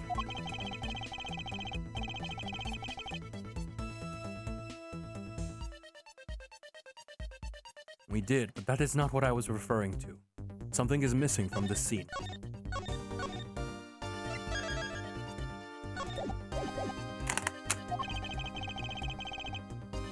What does this contradiction mean for us? If we push this X mark, the fireplace should turn. A revolving fireplace wall? That's neat, sir! What, we should hurry up and— Hold it! Wait, Detective. There's something we need to examine about this first. Like what, sir? I'll tell you later, Detective.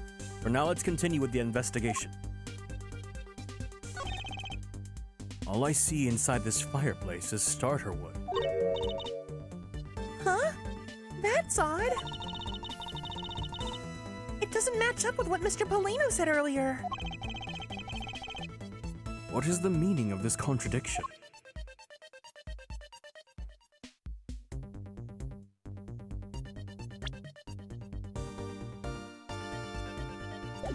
Oh, we gotta do deduction.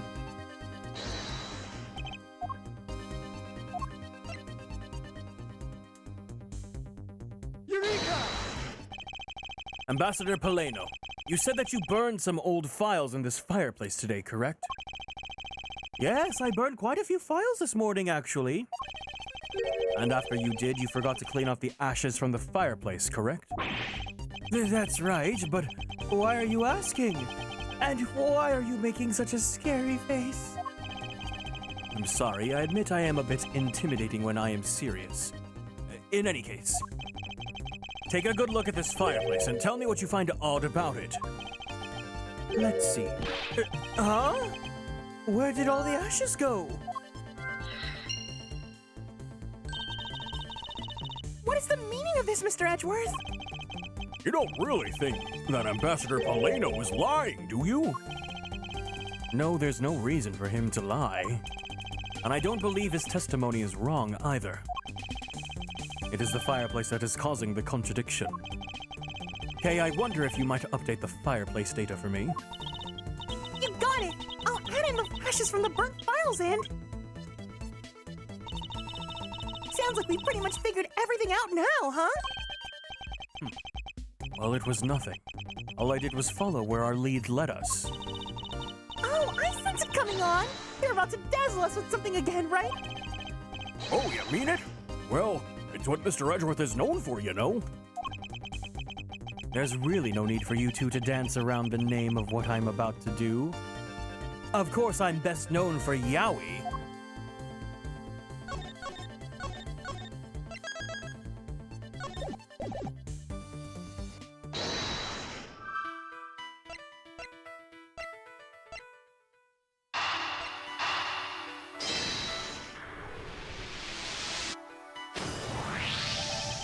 The reason as to why the ashes are missing is simple. It's not because someone cleaned them up, right? No, because even if someone did sweep them up, the fireplace is too clean for that. Ambassador Polino said that he spilled some Bubbly's ink while he was burning the files. And yet there is not a trace of the spilled ink on the back wall anywhere. Well, then I don't know what happened. Well, I'll tell you what happened. The two sides were switched. By using the revolving fireplace wall, the ashes were moved to the neighboring room. Which means that this is a clear indication that the fireplace was used! Then you mean the person I was chasing disappeared from this room through here? Yes. I believe the person that you were in pursuit of is Mr. Cochin's killer. And after committing the murder, escaped through the fireplace! Wow, Mr. Edgeworth! You figured out the killer's escape route! I have, but this is only the beginning. Now we have to chase the killer down.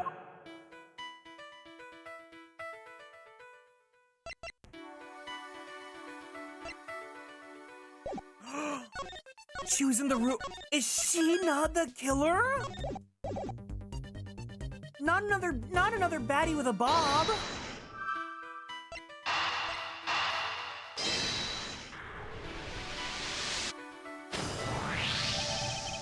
If the killer used this fireplace in this room to escape into the next, then it's only logical for us to talk with the person who was in the neighboring room. Well, the person that was in the next room was... Oh, it was that person, sir! Yes, Detective. Miss Agent Cunty Bob Sheena.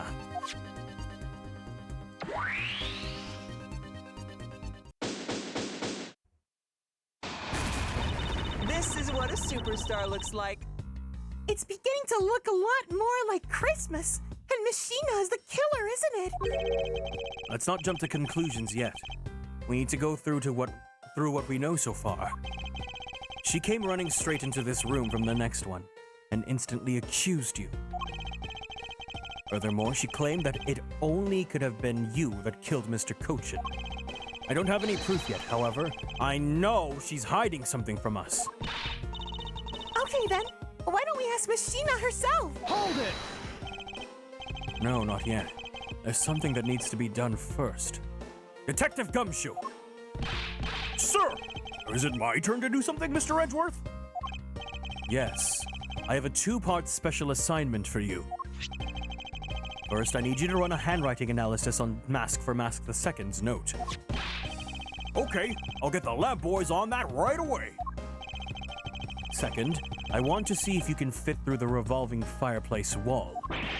Right now, sir? No, next decade. Of course now! We need to test our hypothesis first, don't we? Go on, Gummy, you can do it! All right, I'm gonna do this like a real man.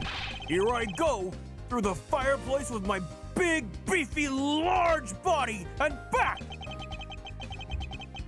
You shouldn't need to psych yourself up that much for a simple task, Detective. Wow! The wall inside the fireplace really did turn! That's so neat! Now I want to try going through there too! There really is a secret passageway through there. I had no idea. It would appear that the ash was pushed into the other room. Furthermore, the Bubbly's ink you spilled ambassador is there on the back wall. Okay, here I go, sir. Hold it! Detective, I'd like you to go through there under the same conditions as the killer. Huh? There's all this ash and stuff. And your point is? Now we're short on time, so if you could please hurry on through. Oh, yes, sir. Hi, Kieran. Hi, Yano. How are you doing? Happy holidays. Of course, you come in once the big beefy man is like trying to squeeze tight into a little hole in a wall. Okay, so now we pretty much have the whole picture, right? No, not yet. There remains a few more mysteries to solve. Squeeze? Hole? Robbie? I'm good. How are you? I'm doing pretty good. I'm happy to be here.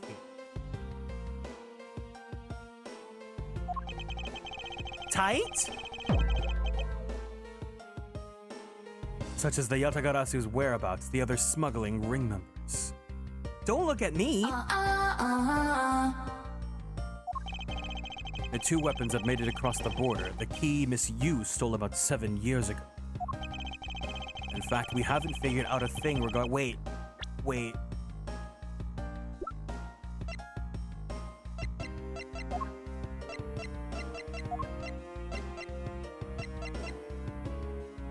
They've got the same lips, but they don't have the same eyes. Wait. Lashes? Lashes? Is she wearing a wig and contacts? Is she wearing a wig and contacts? Miss Diva? Mr. Edgeworth? Yeah, oh, it's literally Maria's bob. It's an onion bob. Oh my God, Robbie.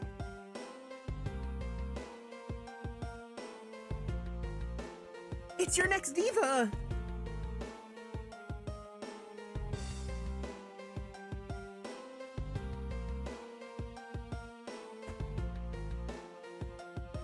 This is the metaphor sequel we never asked for.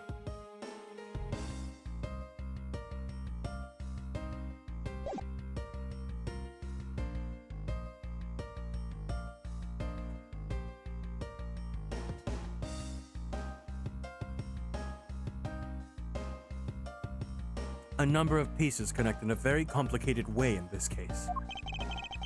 It's almost enough to make one completely mentally exhausted. What are you saying, Mr. Edgeworth? I thought you were the one who said that it was easy if you follow the leads. Was that supposed to be an impression of me, Kay? Nikolai, thank you so much for following and joining the Konstellations. Welcome in. If it's info gathering you need, go I can help with that. Then all you have to do is show off your fancy schmancy logical deductions. Show off? Does it seem like I'm being boastful when I do that? Yes! Let's not overcomplicate matters, okay, Mr. Edgeworth? We've been so focused like a laser on only what seems strange and out of place. It's no wonder if nothing's clicked and we haven't unlocked anything yet. But if we think things through calmly, the answer should come to us. Okay. That's the sort of thing I say to myself when I'm practicing how to unlock padlocks, you know? That is something that I hope practice doesn't make perfect, for your sake. Yay! Looks like you're back to your straight-laced self again, huh? Hey, Mr. Edgeworth, I'm back, sir! Case theme slaps. It's cute. It's cute. This is so random, but I was just thinking, you know what I really want to eat today? People have been talking about Taco Bell's, like they're doing chicken nuggets now. I kind of want to try it out and see how they go. I've been thinking about it all day. Yes, I can see that. Good work, detective.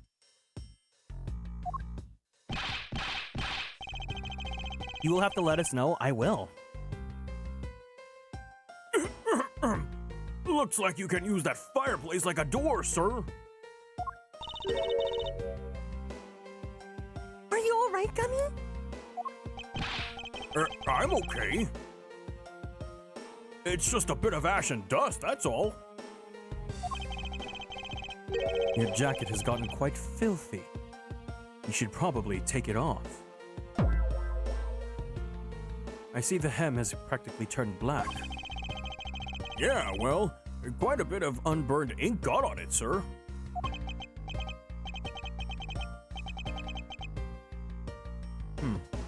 I see. Thank you, detective. You did a fine job. I'll even pay the cleaning bill for the trench coat. What? Oh, no, sir, I could never. This is just my old coat, sir. If it was a coat I actually cared about, then I'd get it clean, but, you know. I see. Very well, then. As you wish. So Gumshoe likes being dirty? And he likes a little bit of like sweat and grime and... Okay. So because Gummy was able to climb through the fireplace, we know it can be used, right? Yes, but that's not all that we learned. We actually learned one other important fact. And that is? We'll have to explain it to you later. Right now, we need to deal with the handwriting analysis. Detective Gumshoe. Yes, sir. I'll be back before you know it. The handwriting analysis on Mr. Cochin's handwriting will take a bit of time. Let's just go and wait for the Theatrum Neutralis, along with Agent Lang and Agent Sheena. Ooh.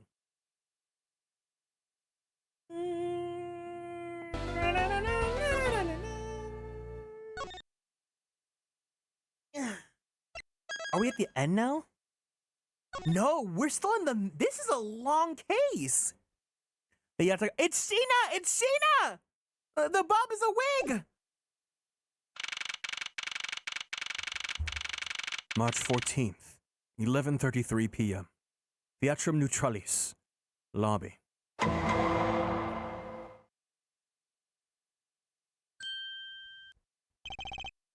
Agent Lang. Longtooth says, little cubs, never do they know the real fury of the Elder Wolves. These quotes are definitely becoming increasingly difficult to decipher. And what does that mean? It means you'll never really know how angry I can get, babe. Mr. Prosecutor, the counterfeit bills made with Bubbly's ink, they were all of junk fa denominations. Yes, so I heard from Miss Von Karma. But we don't know where the place money has gone. They must not have figured out that it was all burned up yet. Ever since those things showed up in circulation, my country's economy has taken a big hit. Zheng Fa's in a financial chaos as we speak. Because we can't tell the difference between our own bills and the fakes. But it's not all just the shmoney. The citizens are also worried. I've staked the honor of the House of Lang on this. And I've come to this land to capture the mastermind behind the whole mess. I investigated how the bills were made and how the ink was smuggled into Zheng Fa. And I pursued the smuggling ring all the way here. But tonight, this is where the final chapter was written. Despite my frantic efforts to chase the smuggler down, someone got to him first. Now I'm called to return home without a single answer. Agent Lang, Don't start. It's not your fault. It's not anyone's fault, Mr. Prosecutor. Ambassador Alba, I'm sorry for all the trouble tonight. Oh, no. It is I who should apologize. It was all because I was not strong enough. If only I was able to think of a better solution. Quick, you fool! Curse your empty brain! You're being too hard on yourself, Ambassador. I take full responsibility for tonight. End of story. Sina, let's go. Time to return to our den. Yes. I love your Lang voice. I like Lang. I don't like to admit it, but there's not much else for us to do but go home as well. Agent Lang, a moment of you! Hold it! You, Wolfman and the secretary lady! Hold it! Objection, pal! Detective Gumshoe, have you gotten the results of the handwriting analysis already? Lang. Yup, and that note was definitely written by Mr. Coachen, sir! Just as I thought. Good work, Detective.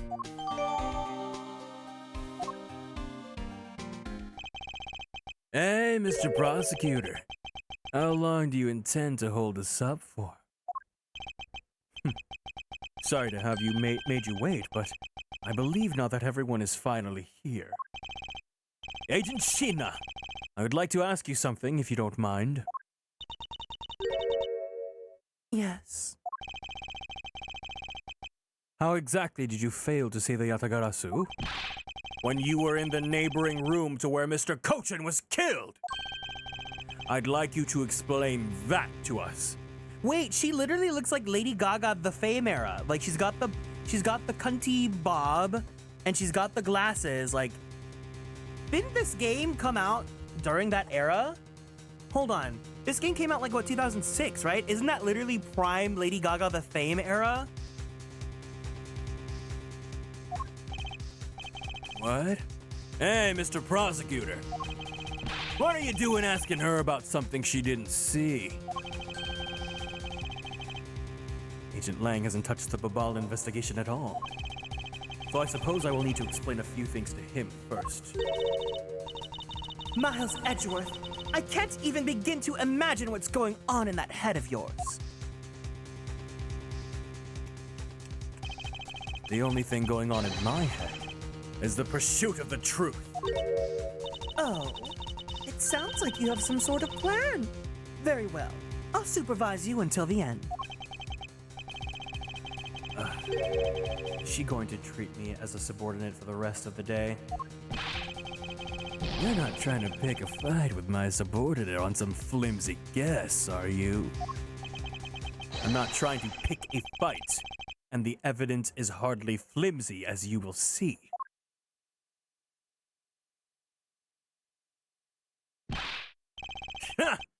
I should have known. And you and I are destined to fight it out until the very end. It would appear that way.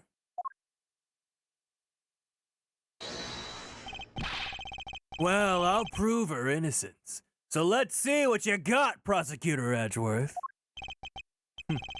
With pleasure. For my opening argument, I will discuss the Yatagarasu that appeared in Babal, and establish exactly who it was that Kay saw.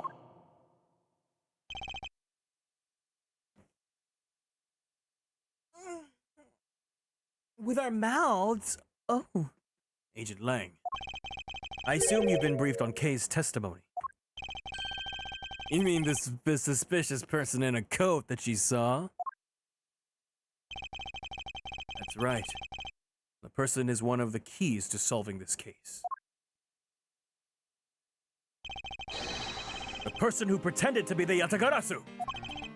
Pretended? And what do you mean by that? I'll get to it in a second. But first, I want to review what Kay's mystery person did. Kay, if you could please explain for us what the person you were chasing did. Okay, you got it. I first spotted the suspicious person near the open air stage on the Bubbly side. I called out to the person, but as soon as I did that person ran off. I thought it was rather suspicious, so I immediately gave chase. For the sake of argument, let's call this suspicious person the Yatagarasu.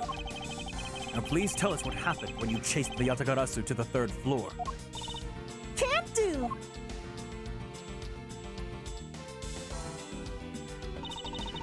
I chased the Yatagarasu all the way up to the 3rd floor of the Bubbly's embassy.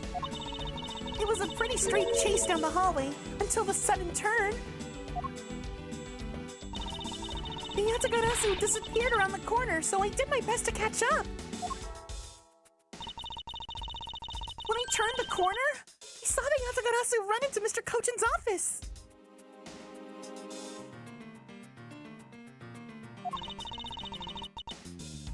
I gave chase and ran into the room.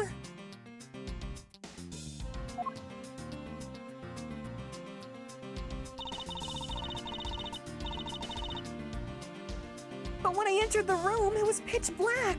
I couldn't see a thing. I felt something on the ground next to my foot, so I turned on the light, but then... Ah! Who's there? By the time I turned on the lights, the Yatagarasu had disappeared. When Kay entered the room, the person she was chasing was already gone. Xana Mandatory, thank you so much for following and joining the Konstellations. Welcome in. Why do you suppose that was, Agent Lang? What do you mean, why do you suppose? Isn't it obvious?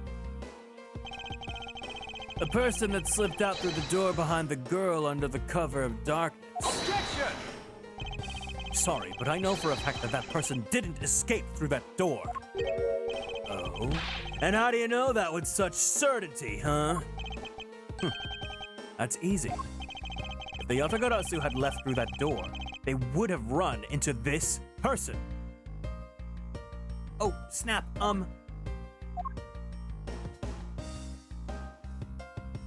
Hey! Take that!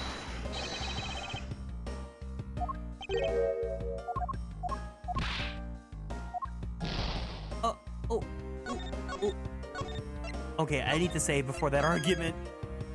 Scary.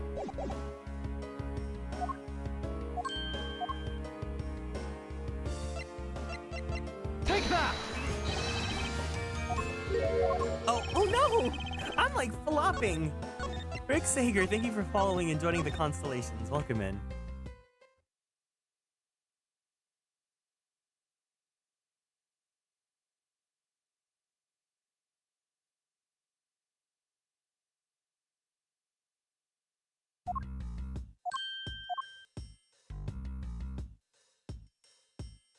But she is. I mean, I guess Take you're that! right. Your answer is Sheena. I think it's because I'm operating under the assumption that Sheena is the killer. Yes, because let's consider what would have happened if the Yatagarasu had used the door. when Kay screamed upon discovering Mr. Kochin's body. The Yatagarasu would have run right into Agent Shina, who's in the room next door.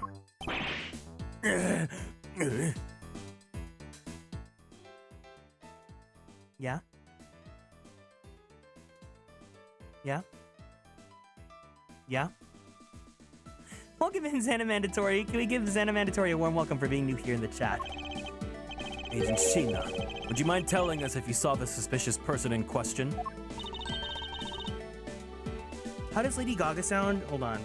Talented, brilliant, incredible, amazing, show-stopping, Incredible, spectacular, amazing, never the show-stopping, same, incredible, totally never been the same, unique, totally completely unique, not ever been done before, unafraid to done reference before, or not unafraid to reference, put it or in not a reference it, blender, shit on it, vomit on it, eat it, eat give it. birth to it. No, I didn't see anyone. You see?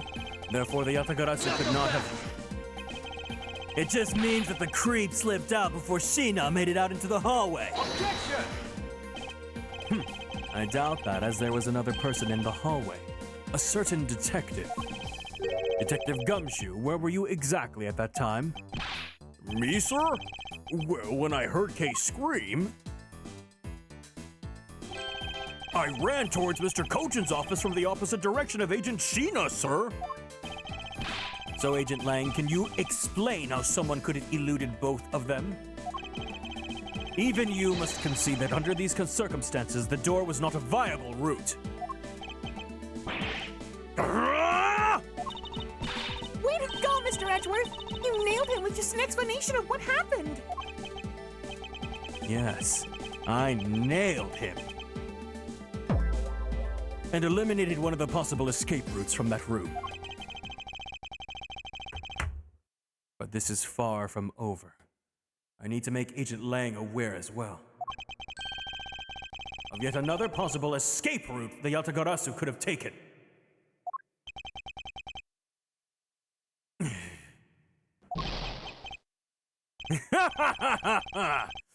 I get it. So that's what you're trying to show me. Hey, Mr. Prosecutor. Let me guess. This is what you're trying to say, right? Because the door was not a viable escape route. There must have been another way out. Precisely. Hey, Mr. Edgeworth. It's time to bust out with our revolving fireplace wall explanation, right? No, not quite yet. Huh? But why? I thought this would be the perfect time!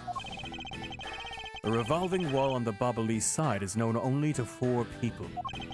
And if we use this information unwisely, the truth may escape us in the end. What's with all the whispering over there? Scared I'll figure out your little tactics. Nothing of the sort, Agent Lang. Come, let us continue where we left off. That smug, haughty attitude of yours. You really rubbed me the wrong way, you know that? Well, no matter. I figured you out already anyway. The only other possible escape route besides the door is this room's lone window. And since an eerie picture of said route exists, are you saying that this photo captures the moment the Yatagarasu escapes? I guess Detective Bad must have filled him in on this photo. I have to admit that at first I thought the window to be a possible escape route as well. However, I now know that to be impossible. Now I realize you may not know this, but humans can't fly. Ugh! Of course I know that! That's bloody common sense! Besides, I never said I thought that photo to be of the Yatagarasu's escape route. I suppose not. Alright then, explain yourself. Almost Christmas means it wasn't Christmas! Welcome in, CB. Bum, bum, bum. Thank you for the care package. All right, everyone, let's go ahead and stand up from our seats. We're gonna twist our bodies to the left Twist our bodies to the right. Let's stretch our arms straight up to the sky. Let's roll out that right shoulder. Roll out that left shoulder. Very slowly, very gently, let's roll out that neck. Take a deep breath in. Take a deep breath out. Let's go ahead and drink some water.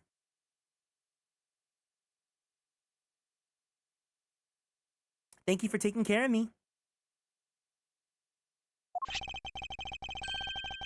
The shadow in this photo is not the Yatagarasu that Kei was chasing after. Not so fast!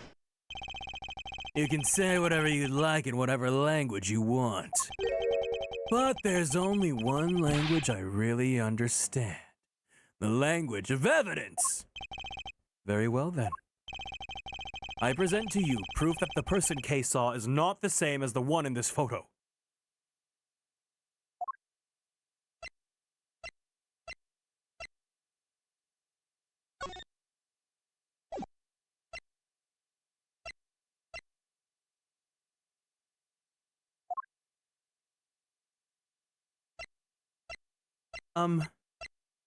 Huh?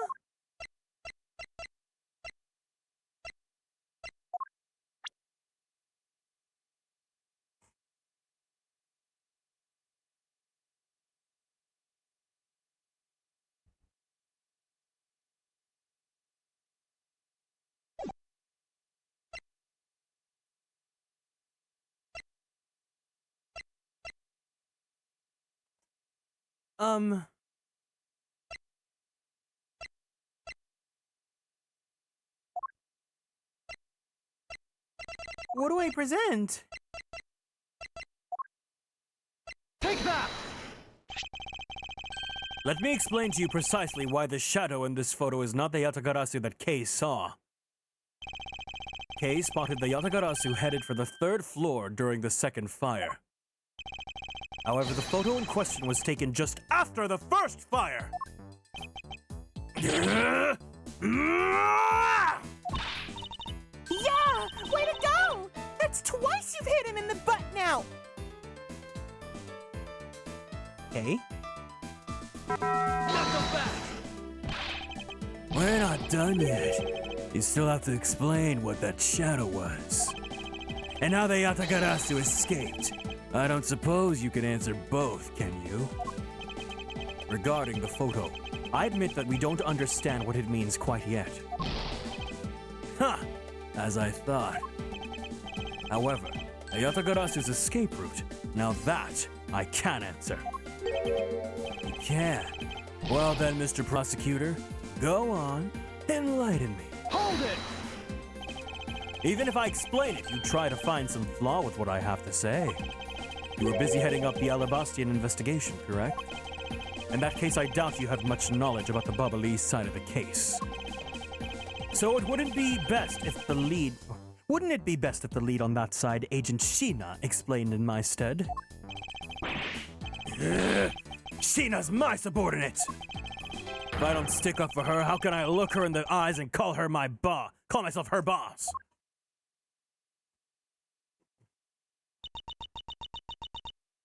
Lang, it's all right. I can take care of him. Sheena! You've shielded me a lot as my boss.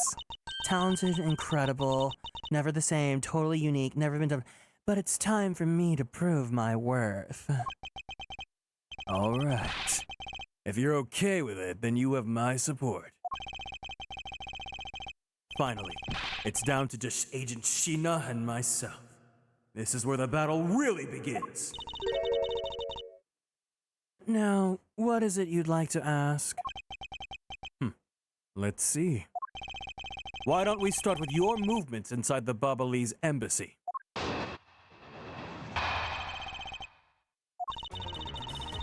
During the first Babalese fire, I assisted in putting out the fire. During the second fire, I was searching for the Yatagarasu that had appeared in Babal.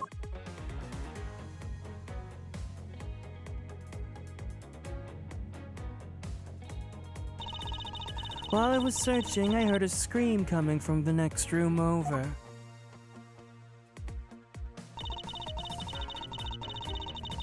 Although I was in the next room, I was unable to catch a glimpse of the Yatagarasu. To be honest, I'm actually very skeptical that the girl's Yatagarasu even exists. And that is all I have to say. But I'm not lying when I say I saw the suspicious person run into Mr. Kojin's office. Waiting for the moment Sheena bursts out laughing at Edward's dramatics. No, if she's Lady Gaga, she knows what a show is like when it's being put on, you know? Like I said earlier, I have no intention of retracting my testimony. Good. Just to confirm, did you have a partner when you were on your investigation? No, I moved alone. In that case, you have no one to corroborate your alibi. Is that correct? Queen, huh? Are you calling her suspicious because she was in a room by herself? How pathetic! And what? And it wasn't when Agent Sheena tried to arrest Kay under the same rationale? And how about when you accused Larry because he was the weapon's owner? Not that it's unexpected for that useless lump to get into such a situation. Although I suppose it's never a good idea to let mistakes go uncorrected. I will make no excuse for what I did in that situation. And you should apologize right now for making Kay out to be the killer, pal! I'm sorry. Sheena, apologize. I'm sorry. Not. Unknown Theory, and thank you for following and joining the Konstellations. Welcome in. It's really okay. I mean, I'm not under suspicion anymore. Right, Mr. Edgeworth? Well, I never doubted you. Not for 1 second. The same goes for me. I believe in Sheena. And let's put that to the test and see if she really is worthy of your trust. This promises to be interesting.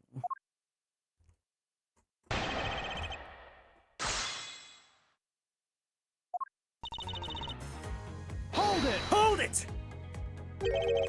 So you helped with the fire extinguishing effort? I was in charge of the police on the Babalee side, so I helped them with their work. Police doing the job of firemen. You really know how to work people. She sure does. That's because she's one awesome woman who knows how to manage. I guess so. She's always bringing you a business card or a scroll at the right time. To prepare everything before I'm ordered to. That's the definition of a secretary. She kinda seems more capable than Agent Lang, doesn't she? At the very least, she's certainly more capable than you, Detective. I kinda have a feeling you were gonna say that. Sheena's more than just a capable secretary, you know? Sheena, tell him what other things you're good at. All right. Hold it! By the second fire, you mean the one that consumed the 3rd floor of Babal, correct? Yes. That is when the suspicious person was spotted in Babal. And you were after the same person in the long coat that I was after. Hold it. There's no proof that the suspicious person was really the Yatagarasu. Because no one was able to get a good look at the person's face. By the way, how was your team's investigation? In order to extinguish the fire, water was pumped into the 3rd floor via the windows. So the majority of the investigators conducted their searches on other floors. Maybe they did, but there was one person who was wandering around lost on the 3rd floor. When the fire was pretty much out, I moved to investigate the 3rd floor. And you did that alone? Yes. She's a slayer. Hold it! She's gonna be the killer, and you guys are gonna be like, yes, diva. So you were in the room next to Mr. Kochin's office? I already told you I was earlier, as I was examining the neighboring room. I heard that girl's shrill scream. Upon hearing her, I immediately ran towards Mr. Kochin's office. Wherein you proceeded to arrest her, as I recall. Yes, I did.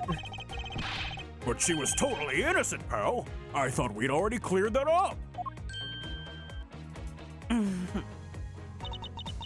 And I thought I had already apologized for my behavior.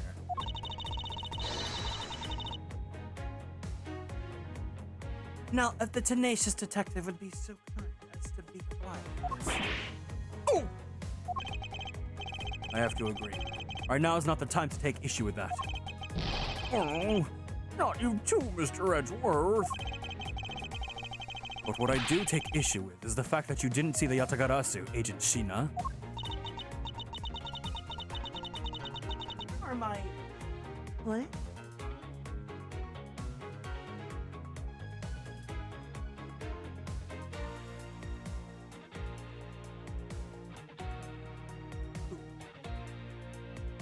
I'm gonna put my desk up. I hope that does not kill the stream. The prosecutors of this country are also strange. Hold it! You were unable to catch even a glimpse, despite being in the next room? Is that true? I really hate to repeat myself. I'm sorry for inconveniencing you. However, I simply wish to make sure that you are not misremembering something. We wouldn't want you to be accused of lying later on, would we? Hey, Mr. Prosecutor. You calling Sheena's testimony a lie? Agent Lang, I'm talking with Agent Sheena right now. So I'd appreciate it if you wouldn't interrupt us with your superfluous comments. Aw,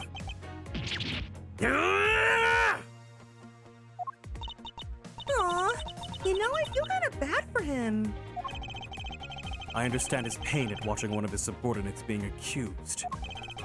However, I cannot turn my eyes from the truth. Lang, I'm alright. As for you, I think you should be focusing your doubts on that girl rather than me. And why is that? Hold it! Are you throwing Kay's words into doubt again? Well, she does claim to be the Yatagarasu, right? And she did try to chase down the Yatagarasu despite being just an average citizen. Actually, she came here with the goal of capturing the fake Yatagarasu. That's right, which is why I would never lie about anything related to the Yatagarasu. And I suppose you have proof of that somewhere? Not quite, but even without any, I have people who believe in me, and that's enough. I see. Kay's testimony is without flaw, but as for yours... Well, let's just say that I find your testimony to be a bit... suspicious.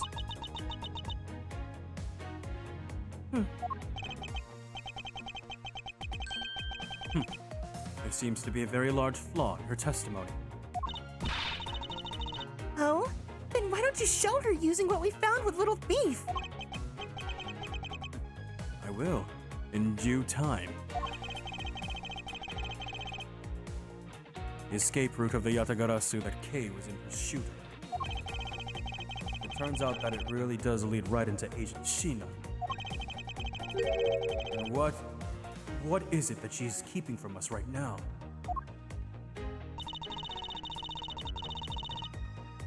Welcome in, Eve Potato. Hope you're doing well today. Thank you for stopping by.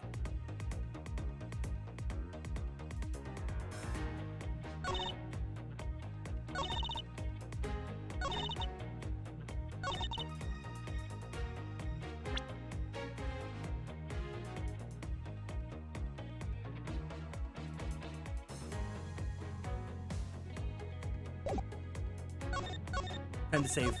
Okay, time for me to actually use my brain.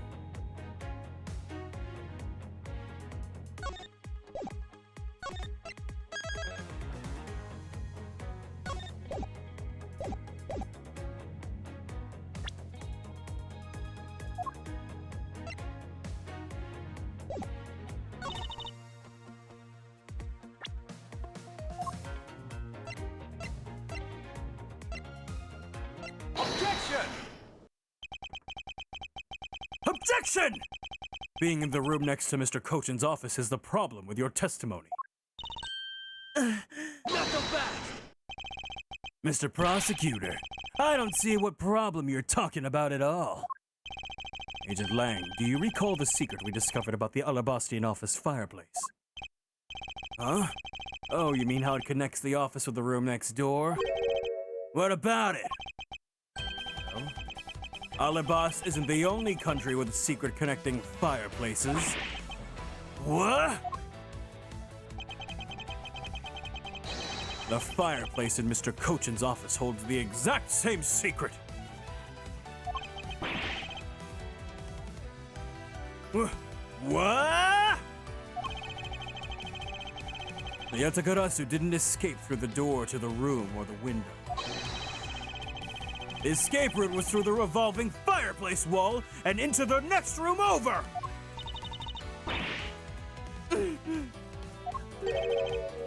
Now do you see?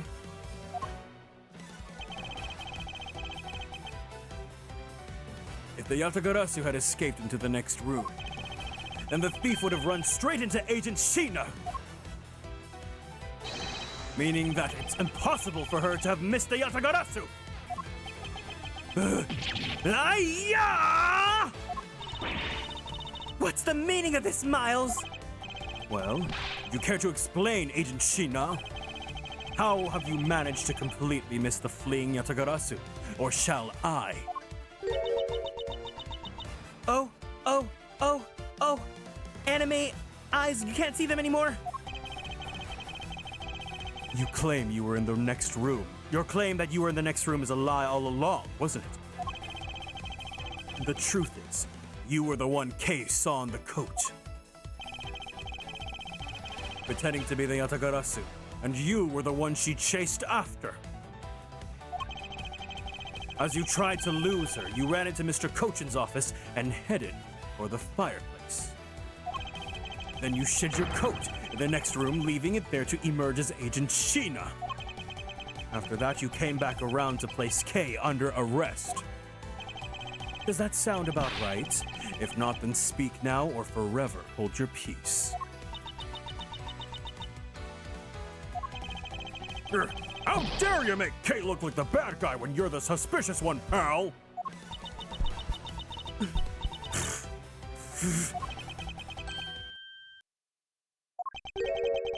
Sheena?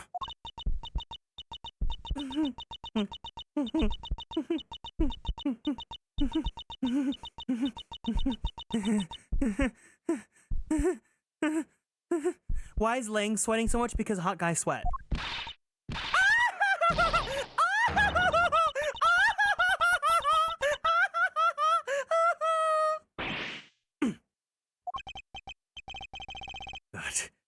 That laugh.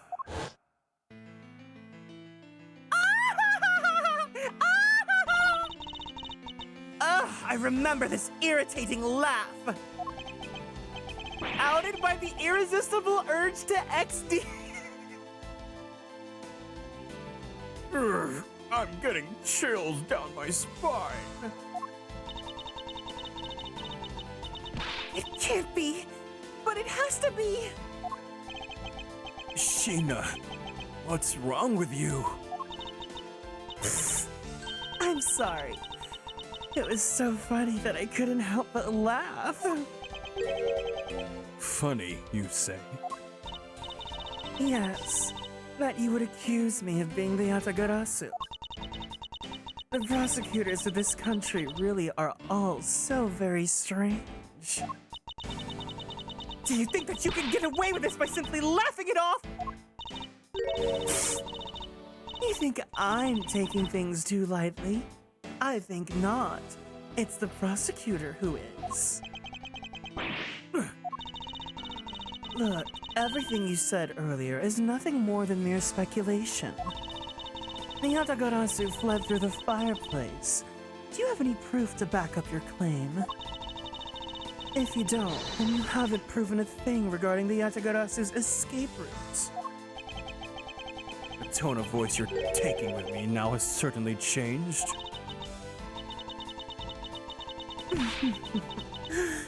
That's because it's been a while since I've had this much fun. I think I'll let loose, and then we can have a real battle of wits. For an agent of Interpol to show me the true power of her mind. It is a great honor. Don't underestimate me. I'm not some foolish broad, you know. Oh, I know. And that is why I won't hold anything back either as I answer your question. My question? Here is your proof that the revolving fireplace wall in Babal was used recently! Is it not just the ink?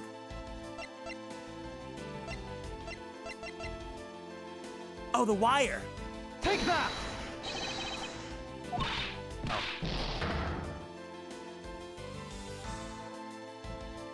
That was a dummy moment.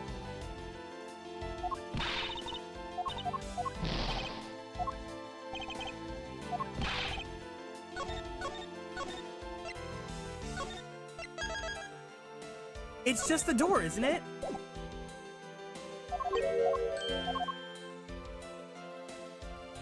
Take that! I'm sorry, but is this really your honest answer to my question? Yes. According to Ambassador Paleno's testimony, he said that he was burning some documents in the fireplace with Mr. Cochin. Oh. The ashes of what they burned were left in the fireplace, so they should have been there. However, when we went to investigate the room, the ashes weren't there. Hold it! Why is that a problem? Maybe someone cleaned them up. Objection! Fortunately for you, Ambassador Paleno said he forgot to. And so the question remains, why were the ashes missing? The answer is simple. When the Yatagarasu went through the fireplace wall, the ashes were pushed into the next room by the wall as well. The movement of the ashes that were in Mr. Cochin's office is my proof!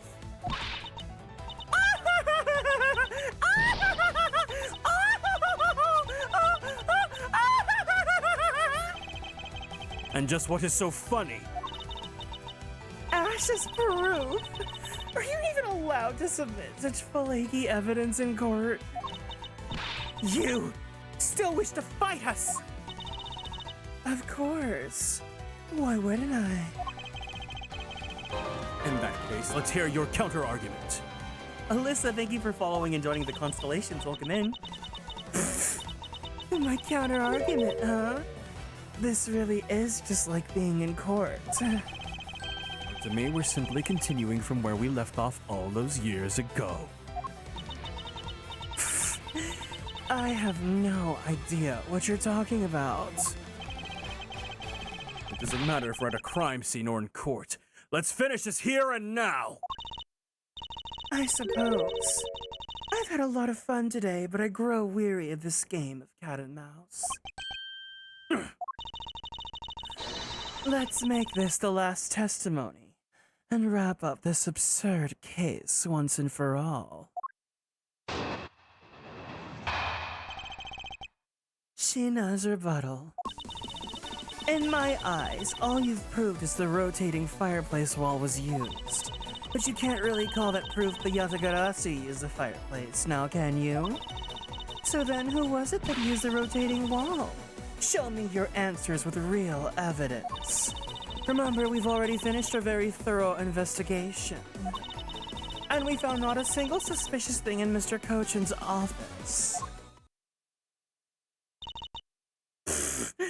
And there you have it. My counter-arguments. Ah! That's very impressive. She's seen through to the fact that I've yet to gather that one piece of evidence. What is it, Kay? I haven't heard a peep out of you in quite a while now. If you don't think you can handle it, feel free to leave the rest of it to us. But Kay, pull yourself together. I've always loved the Allegro Presto version of the examination themes. I'm so sad that I never got the pre-order bonus DLC for Investigations 2 because they have that new arrangement for like all the themes. And I really, really, really love the Pursuit theme, the arrangement of the Pursuit theme. You are the true heir of the Yatagarasu name, are you not? If you want to steal the truth, then you must never take your eyes off it. This chase you're running to catch the truth, you must see it through to the very end. Mr. Edgeworth, you're right. I will see this through to the end. So, you go get her for me, Mr. Edgeworth. With pleasure. Looks like a lack of evidence has left you wide open, doesn't it? Sheena, please, show me you're someone I can trust. Don't worry. This will be the deciding match. You'll see. I'm truly sorry, Agent Lang, but I simply cannot allow her to escape me again. Very well then, Agent Sheena. Shall we begin? I'm ready whenever you are.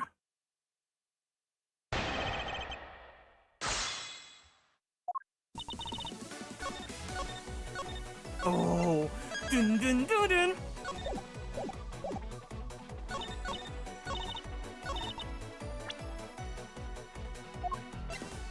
Objection!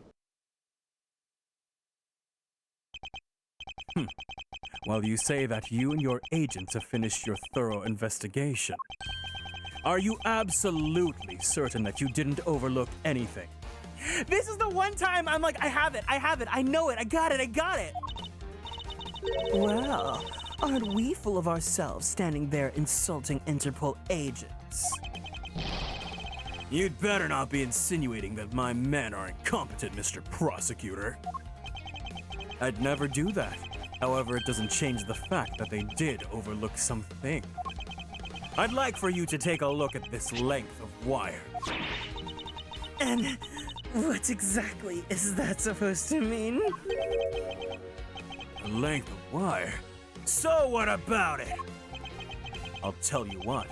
We found this in the Babalese embassy not long ago. What? Oh my god, everyone's sweating. It's my turn to get sweaty too. We found it wound up inside the grandfather clock in Mr. Cochin's office. You found that at the scene of Mr. Cochin's murder?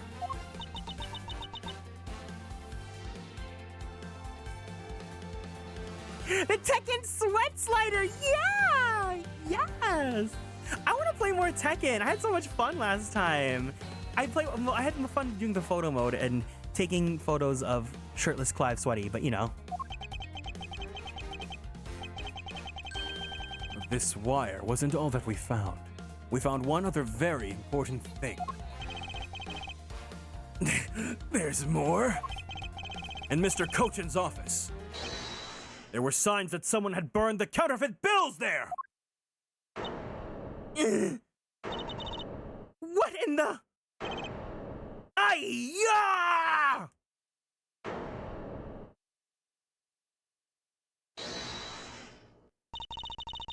That evidence was something you found out through that girl's machine, right? So what if it was? Ah, that's what I thought. But unfortunately for you, a recreation made by a machine is a hardly concrete proof. Among the ashes you found in the room, did you happen to find any counterfeit bills? No. You see, So there was nothing in that office. Nothing you can call evidence, anyway. Objection! I'm sorry, but I seem to have given you the wrong impression. How so? I don't recall saying that I was presenting evidence of any sort. But rather, I was pointing out that your investigation was incomplete. And that this throws doubt onto the purity of your investigation into the Yatagarasu. You still suspect me, I see. All right, then. I ask you to point out what part of my investigation is incomplete.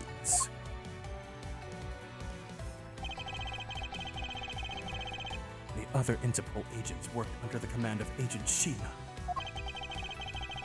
And it's not possible that the reason Kay was chasing... And it is not possible that the reason the person Kay was chasing chose the 3rd floor was because that person knew that there would be no other agent on that floor. Furthermore, we've come to see that Agent Sheena was only pretending to be investigating the Yatagarasu to the point of arresting Kay. In that case, there is one location that has yet to be inspected.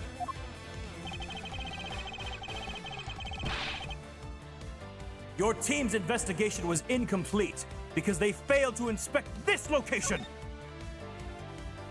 The room next door? Right? Right? Right? Right?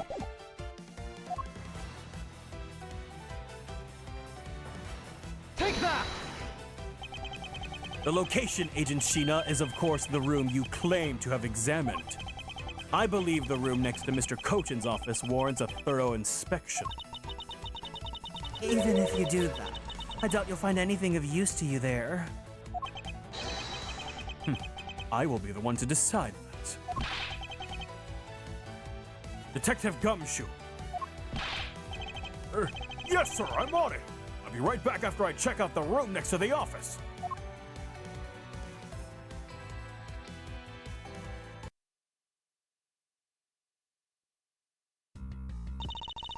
Hey, Mr. Edgeworth? Do you really think that Miss Sheena's the Yatagarasu? Yes, if my logic is sound, I believe that she is. Then I'm not gonna let her get away with ruining the name of the Yatagarasu! But can you prove that she's a Yatagarasu in question? If Detective Gumshoe can find what I'm hoping he will find, then I should be able to. And just what are you hoping that he will find? Let's just say this. I had Detective Gumshoe do a little experiment for me earlier. An experiment? As if that detective has the brains for high science. It wasn't that mentally taxing. I had him use the same escape route as the Yatagarasu. And what did you find out by doing that? First, that it's possible for a person to fit through the revolving wall, quote-unquote, door. Second, that by going through there, his coat was covered in ash and Bubbly's ink. Who cares what his coat was covered in? It's not worth that much anyway. Ah, but is it really worth so little? I believe that it's actually a quite meaningful result, the value of which I'm about to prove. Mr. Edgeworth, I found some things you really need to see, sir. Oh? So what are these things that you found? Some makeup, a coat, and a pair of shoes, sir. You found a coat? You hear that, Mr. Edgeworth? Maybe it's the person who I was chasing was wearing. Yes, the possibility does exist. Agent Sheena, were these pieces of evidence not in that room when you examined it? Unfortunately for you, those aren't suspicious items of any sort. They all belong to me. They were getting in the way, so I stored them in that room. Aww. Thank you for bringing them to me. It saves me a trip. May I have them back now? Hold it! These items that the detective brought back are incredibly significant. I request that we be allowed to examine them. They're my personal belongings, so you have no right to touch them without my permission. Objection! I wish to examine them for the sake of the investigation. But if you wish to deny us access to them, Agent Lang, let's hear your opinion on this. I say let them look at your stuff, Sheena. Lang! Sheena, let's put it all out in the open. If you're really innocent, then you have nothing to worry about, right? I guess so. I guess so. All right. Go ahead and examine whatever you'd like. After all, I have nothing to hide. I am in fact bald under this bob. Good. Now let us begin. So, which of Agent Sheena's belongings are you gonna examine, sir? Let's examine the coat. Yes, sir! Appears you managed to stain your coat rather badly. Agent Sheena. The Yatagarasu that Kei saw was wearing a coat. And I'm beginning to wonder if this stain wasn't created when you went through the fireplace. No, you have it wrong. That soot probably got on my coat when I was helping the police put out the fire. What about this dark substance around the hem of your coat? Oh, I didn't realize the hem was that dirty. I'm sure it's just some water mixed with soot from when I was helping with the fire. I don't think so. You think you can get away with such a transparent lie? Yeah, don't lie to us, pal! This is the same pattern of dirt that I got on my coat when I went through the fireplace! Your words ring hollow in the absence of evidence, you know. So unless you can prove the dirt on my coat was from the fireplace. Which I can. What? How? You did a great job, Detective Gumshoe. Huh? Me, sir? What did I do? This coat. This is exactly the piece of evidence I was searching for. I've been hoping to find the coat that the person Kay saw was wearing. Thanks to you, we proved that going through the fireplace would sully a coat. I don't quite get what you're saying, but I'm happy for the praise, sir. All that remains is for us to show what the dark substance on the coat hem is. Oh, and you think you can do that? Of course I can. This dark substance that sullied the hem of this coat is this! Take that! Take that!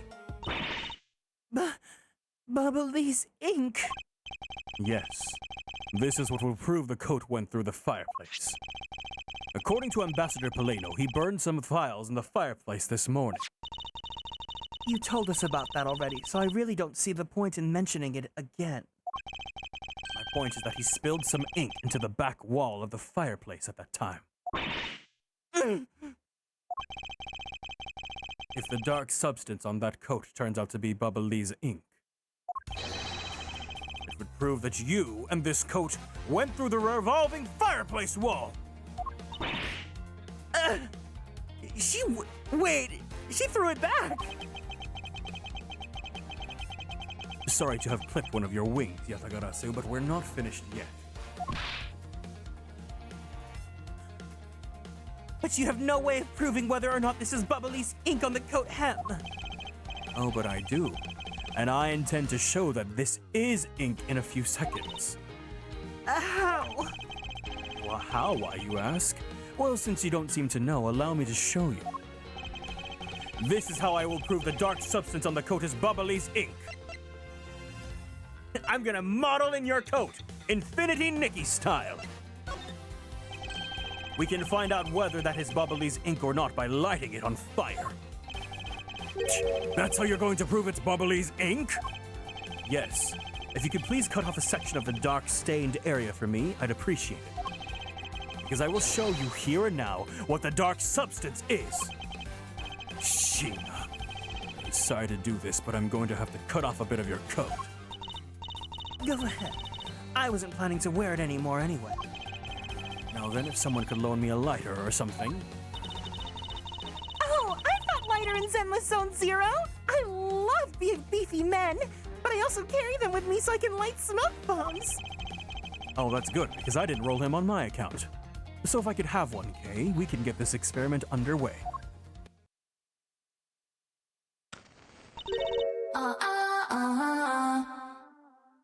The flame! Is that the same color as Brat by Charlie XCX? Which means... Bubbly's ink is a product of wit crystal oil. And when lit, the ink produces a brat green flame.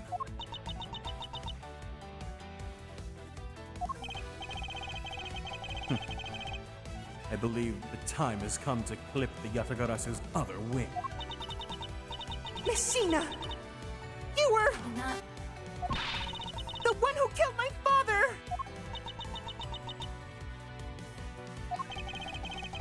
It's about time that you... Agent Sheena, or should I say... Callisto, you! Hey, Miss Prosecutor. Mr. Prosecutor, you're not serious, are you? Do I look like the joking type to you?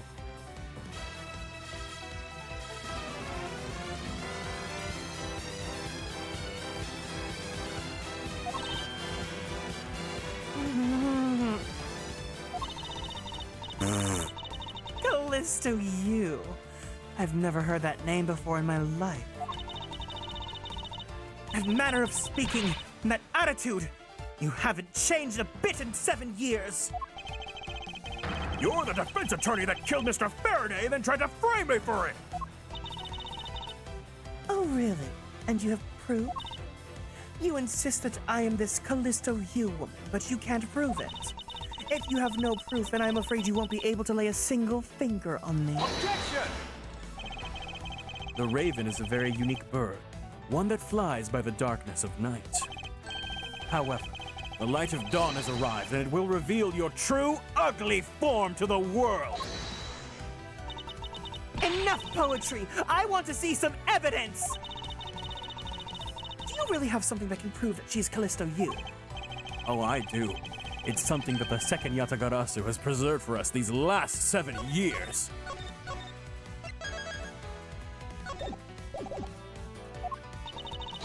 Do me the honor, Mr. Edgeworth.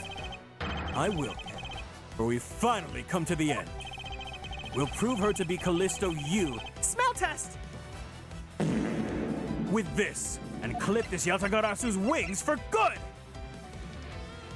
Take that! Take that!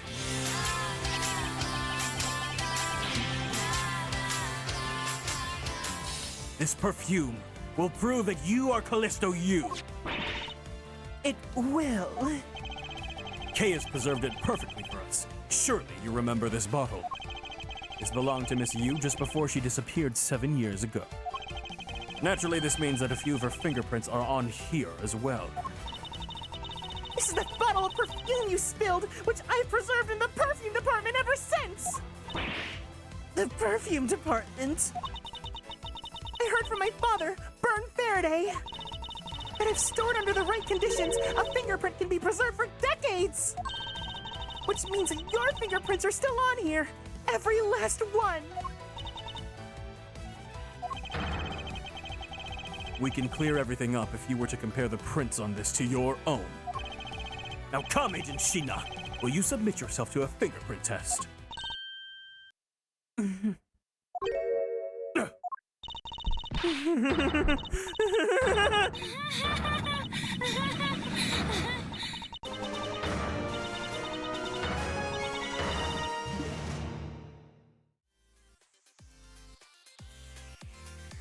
Konehan, thank you so much for the raid. Welcome in, gamers. Hiya, hey, hey. If you guys are new here, it's nice to meet you all. My name is Kieran. I am a magical boy idol VTuber, as well as a queer Filipino-American voice actor for animation, anime, and video games. If you guys like Fire Emblem, I provide the English voices for Sane and Rickard in Fire Emblem Heroes. If you guys watch anime, I play Percival in the 7 Deadly Sins, 4 Knights of the Apocalypse. I also play Takuma Shippo and be regular at Magic High School. You guys are watching ReZero, I play Roy Alphard. And if you guys like Yeah All Your Boys Love, I play Koichi Mizuki and the Titan's Bride. How was your stream? What were you guys up to today? Can we get a shout out for Huh? You guys are playing Tekken? Okay, man, Goldie, what? Holy biddies, come to me.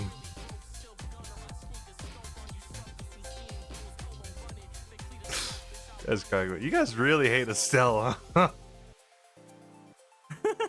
Thank you so much for the raid. Welcome in, Korehan. Welcome in, Calypso. Welcome in, Vichy. Welcome in, Caesar Sweatshirt, Goldiation, and everyone else from the community. I hope you guys have a great time. If you guys and Cinder Dragoness, hold on. Wait, where's my screenshot of Clive? This is what I bought Tekken just for this, just so that I could do this. Hold on. Thank you for following. I appreciate it. I bought Tekken specifically so that I could do this. Yes. Yes. Czar, you got it. You got it. Oh my god, wait. Were you guys playing together? Or is this a double raid? Sour Sweets, thank you for the raid. Welcome in, Double Raiders. It's nice to meet you all. My name is Kieran. I am a Magical Boy Idol VTuber, as well as a queer Filipino-American voice actor for animation, anime, and video games. Clive, perfect. Thank you for the biddies, Czar.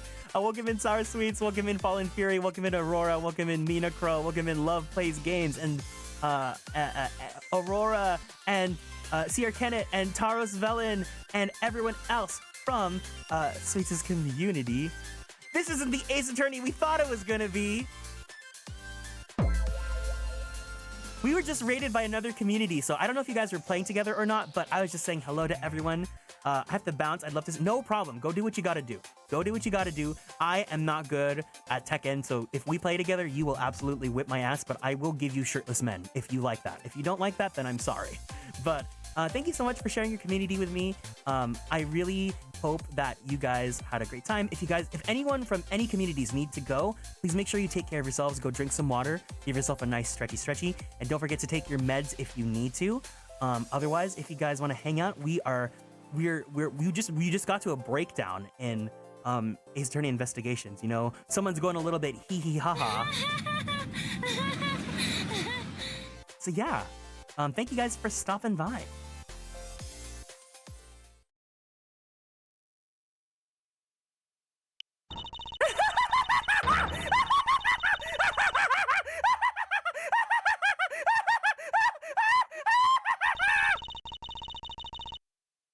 It looks like you've seen right through me yet again.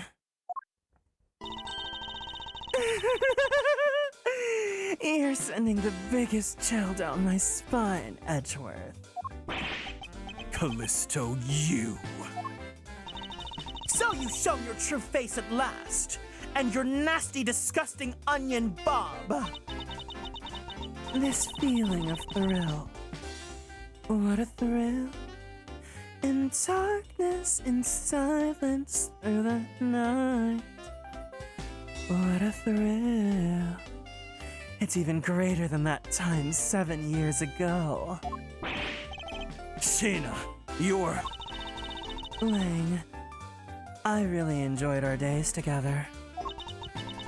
You're an insanely strong, nice, kind-hearted, big, beefy, pecs out wearing idiot of a man.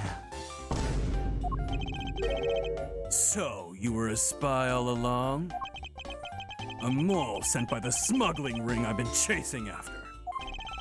Someone who's been feeding them intel on Interpol all this time. Very good. Maybe you're not as big of an idiot as I thought. Callisto, you! The woman who killed my father 7 years ago! You're her, aren't you? The fake Yatagarasu! That's right. Callisto, you. That's just one of my many names. But even that is just a facade. Good evening, ladies and gay men. I am the great thief, Yatagarasu. Callisto, you. This time you won't escape, for this is the end of the road for you. Now come along quietly. You know, you're the one who left the strongest impression on me, Kay Faraday. And had you not used the Yatagarasu's gadgets, I might have never known who you were. But here you are, being a thorn in my side, just like your father always was. Kay, don't! You! I'll never forgive you for what you did to my father! You really are just like him. Mr. Faraday, too, possessed such laughable honesty. Kay! You let Kay go right now, pal! You despicable! Let go of me! You filthy... You think I'm a fake, don't you? Well, unfortunately for you, I'm the real Yatagarasu. But that's impossible! My father was the one who created Little Thief! Hey, Edgeworth. Yatagarasu has 3 legs. Do you know why that is? Because the 3rd leg is... Why it has 3 legs?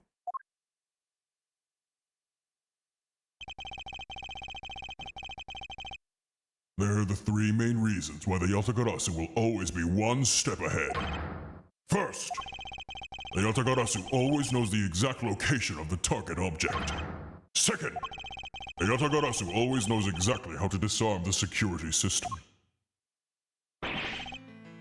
No, it can't be. Did you finally figure it out? Do you finally know the real identity of the Yatagarasu? The real identity of the Yatagarasu is...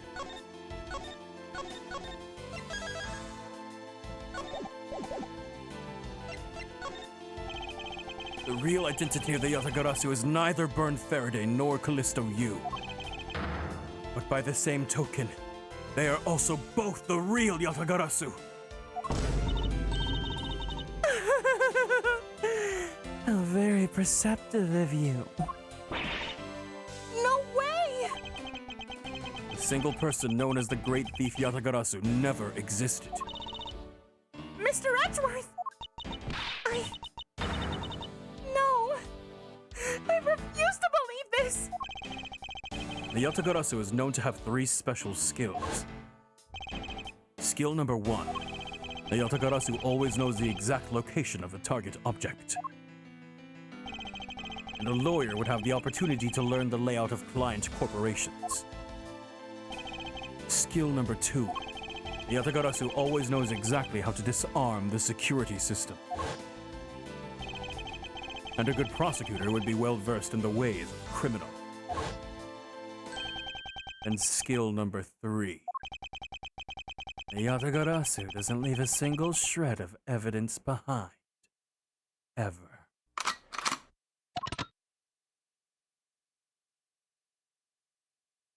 Oh my god, Gag!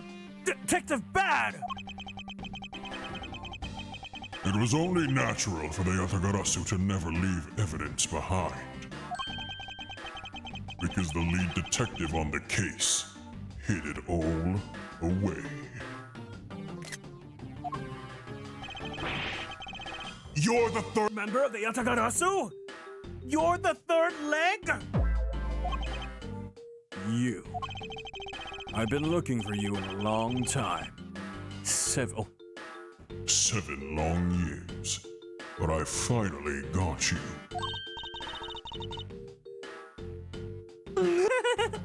Why, Mr. Bad? Long time no see. This happened in Umineko? Well, that's a Kiro thing. What happened to us? We used to be such a great poly team. If you were such a great team, then why did you kill my father 7 years ago? Why, indeed. It was nothing personal, really. It was just another person I had to kill. How can you say that? I grow weary of this, and it's about time for everything to come to an end. And this time, I won't miss. Stop! You! K! It's over, Sheena.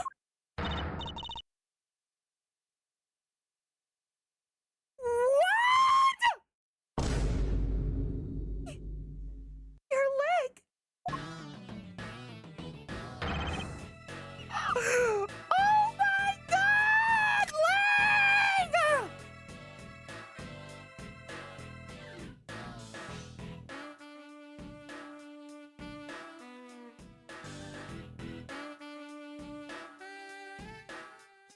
Oh my god! Agent Lang.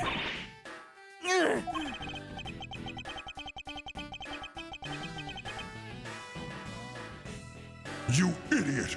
What were you thinking jumping in front of my gun like that? What are you risking your life for? I'm sorry, Detective. Bad, but no matter what sort of past she may have had, or even if she's a spy, it doesn't change the fact that she is my subordinate. And as long as she is, I can't allow any harm to come to her. Not even from you. Oh my god, Lang! Lang, I'm so attracted right now. Lang, I'm so attracted right now. You really are an idiot, you know that. And that's why I'm in love with him! That's fine with me. You should know by now that this is just how I am. No. Oh, wait. Is your name Oreo? It's like Oreo, but with like an accent. Oreo. No, Lang and I should kiss. Hey, sis. Hey, sis. Oh, he's girly pop. Yes? I want you to conduct a full body search. Yes! Sheena might have another weapon. Oh. Sheena might have another weapon on her. All right. Detective Gumshoe, your assistance, please. How many characters in this game have you kissed? All of them? Okay, it is supposed to be Oreo. That's what I thought. But it sounded like, it looked like it was like Oreo the cookie, but like, you know, like saying it like as a gay person. Sir! Hey, I found something. You know how like gay people say Tarjay? What is this, sir? Looks like the blade of a knife, but doesn't have a handle. This is a great find, Detective. Oh, it is, sir? Let's try pairing this blade with this handle. Take that! Take that! I believe this blade actually belongs with the handle that was on the murder weapon. Hey, they fit together perfectly! This blade must have been taken from the crime scene when the knife handles were switched. I'm gonna return this Bubba knife now! All right. I trust that you'll make sure that it is returned to Ambassador Paleno. I believe this makes it perfectly clear who did it. Callisto, you. For the only time the handles could have been switched is just after Mr. Cochin's murder. Which means that you must be Mr. Cochin's killer. You killed Mr. Cochin with the Alabastian knife. Switched the handles, then took the original blade of the Bubba knife with you. Later, you allowed yourself to be spotted by Kay near the open-air stage. You used the fireplace to lose her, and then you went back to accuse her of the murder. Does that about sum it up? Objection! You craft an engaging tale, Edgeworth, but there are two problems with it. Problems? In what respect? What do you think my real reason was in allowing her to chase after me?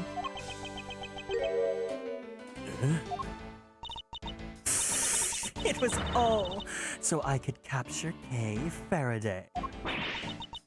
What? When I saw you using that device at Gatewaterland, I knew right away that you were Byrne Faraday's daughter.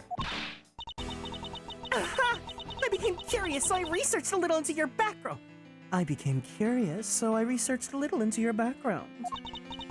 That's how I found out that you were on the trail of the Yatagarasu. So that's why you tried to pin Mr. Kochin's murder on me? Yes. I knew you would show up at this embassy tonight. So I thought to use you. By pinning the murder on you wasn't my only goal. You had another? Oh, yes. Once I had you under arrest, I had planned to search you and take back the device that rightfully belongs to me, the real Yatagarasu. You were gonna take Little Thief away from me? 7 years ago, it was thanks to that device that Faraday was able to infiltrate this place. But he stole more than he should have. I had a tough time recovering that precious key. Then the person who stole the Yatagarasu's key was Mr. Faraday? You. That incident 7 years ago. What was the catalyst behind it?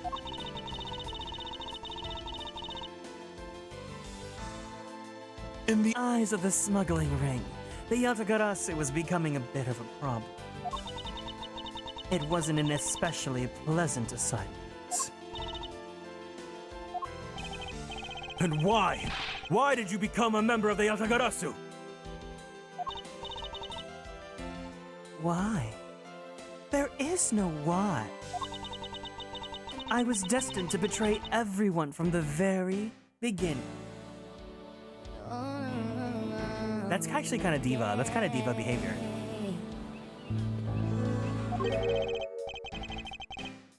From the beginning? What was that supposed to mean? The person I take orders from hasn't changed, even now to this day.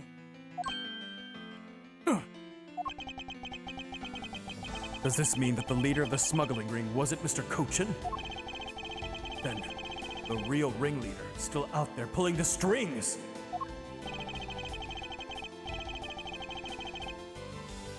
You done asking what you need to know? Because if so, we should probably get going. You're gonna tell me everything that you did tonight. You understand, Sheena? I guess I should tell you then, that I was the one who set the Bavalese embassy on fire. And why did you do that? I suppose it was to destroy all evidence of the counterfeit bills. That was what the smuggling ring was trying to do? Then why try starting two fires? Sorry, but I can't tell you anything about the ring. It's your job to complete your investigation, after all. I've had my fun. Now it's your turn to enjoy the ride. Wait! I mean, Miss Sheena. Yes? When I fell to the floor earlier, these fell at my feet. What about them? They're such pretty hair sticks that I thought, well, that I should return them to you. You can have them. They're of no use to me anymore. You're gonna wear them in the second game, honey. If you don't want them, you can always just throw them away. No, I want to keep them. There is a second game that I'm gonna star in after all. Suit yourself. Oh, that's right. I almost forgot, Edgeworth. About the second problem I had with your story. I didn't kill anyone tonight. What? I'm not saying that as a sore loser. Think of it as a hint, if you will. Mr. Prosecutor! Yes, Agent Lang? Mark my words. I'm not done here, and I will be back in the second game. It's got nothing to do with duty or anything, but this has become my personal case. I may have been shot, but I'll show you just how dangerous a wounded wolf can be. Oh my god, he's so cringe, but he's so sexy. I'm sorry. Like, my hormones are acting up with this man. His anger appears to have negated the sensation of pain in his injured leg.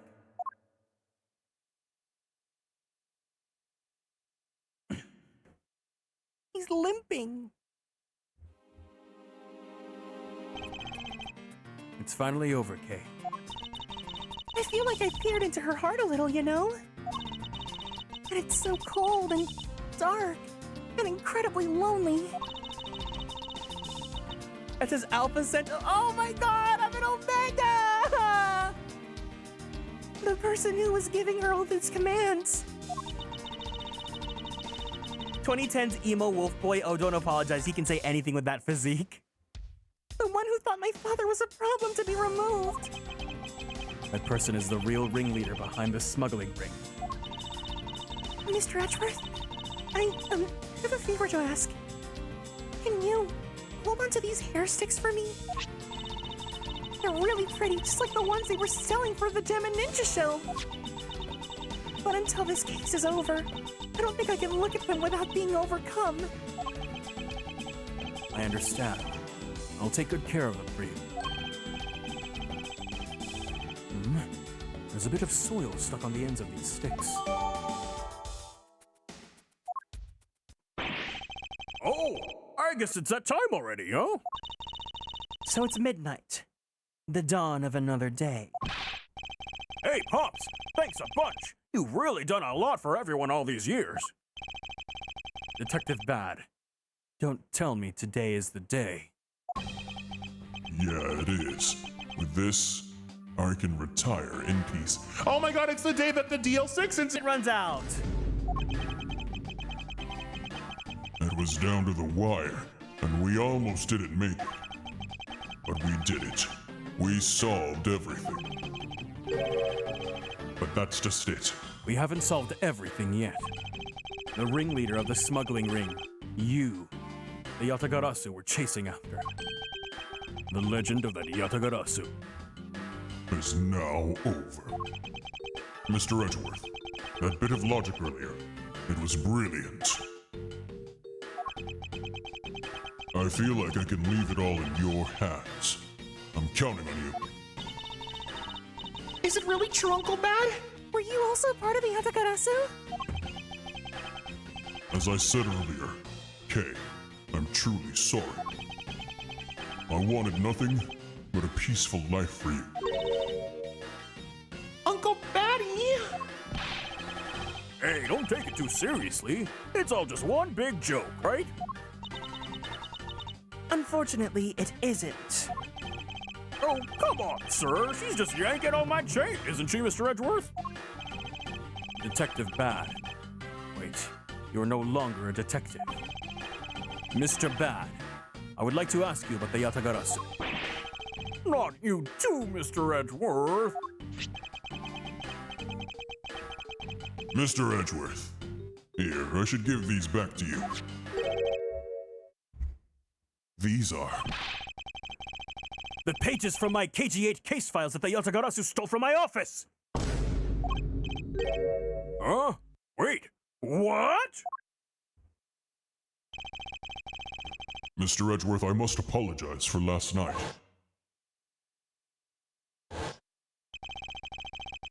So the Yatagarasu who stole into my room was you, was it? Wait, then that means... What? Tell me it's not true! That's too insane for me to believe, sir! It's true, even if it's not something you want to hear. The KG-8 incident. It was a very emotionally trying case. We stood in that courtroom, Faraday as the prosecutor, and I as the lead detective. Faraday had evidence in his possession that would prove the defendant guilty. However, because it was stolen, the defendant was found innocent. You was the elder sister of the victim in this case. When the defendant was pronounced not guilty, she let out a great wail. That's when we realized that there was a limit to what the law could do. The only way to bring someone like that to justice was to do so outside of the courts. That's what we thought at the time. That's how we formed the Yatagarasu, and vowed to bring to light any dirty dealings companies had with the ring, including companies that dealt with the Yamano group. Mr. Amano's conglomerate. We called ourselves the Yatagarasu and flexed our collective muscle. We exposed all sorts of shady dealings as a warning of the business world as a whole. By doing that, we were able to stop the higher-ups from uncovering things up. And then, it was finally time. We'd finally arrive at the moment when we'd find out the ringleader's true identity. It was then that you literally stabbed us in the heart, and Faraday died for it. But why? Wasn't she the sister of the victim in the KG-8 incident? After Faraday's death, I looked into her past. And that's when I found out that she was a phony. The victim of the KG-8 incident, CCU. She never had a sister. What? Then that means... Shina wasn't the only fake name she used. Callisto U was also another pseudonym.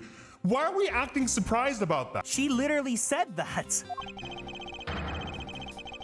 From the very beginning, that woman was a spy sent by the smuggling ring. She said it herself. I was destined to betray everyone from the very beginning. Anyway, let's return to the real topic at hand. Mr. Edgeworth, this trump card that we stuck into the page of the case file. Please use it wisely. Card. That photo that we stuck on there, try peeling it off. Behind it slumbers a piece of evidence that Faraday hid away all those years ago. It's the mark of the Yatagarasu. But why? This is a directives card from the big boss. Take a look at the back. This was something Kochin had on him at the time of the KG-8 incident, 10 years ago.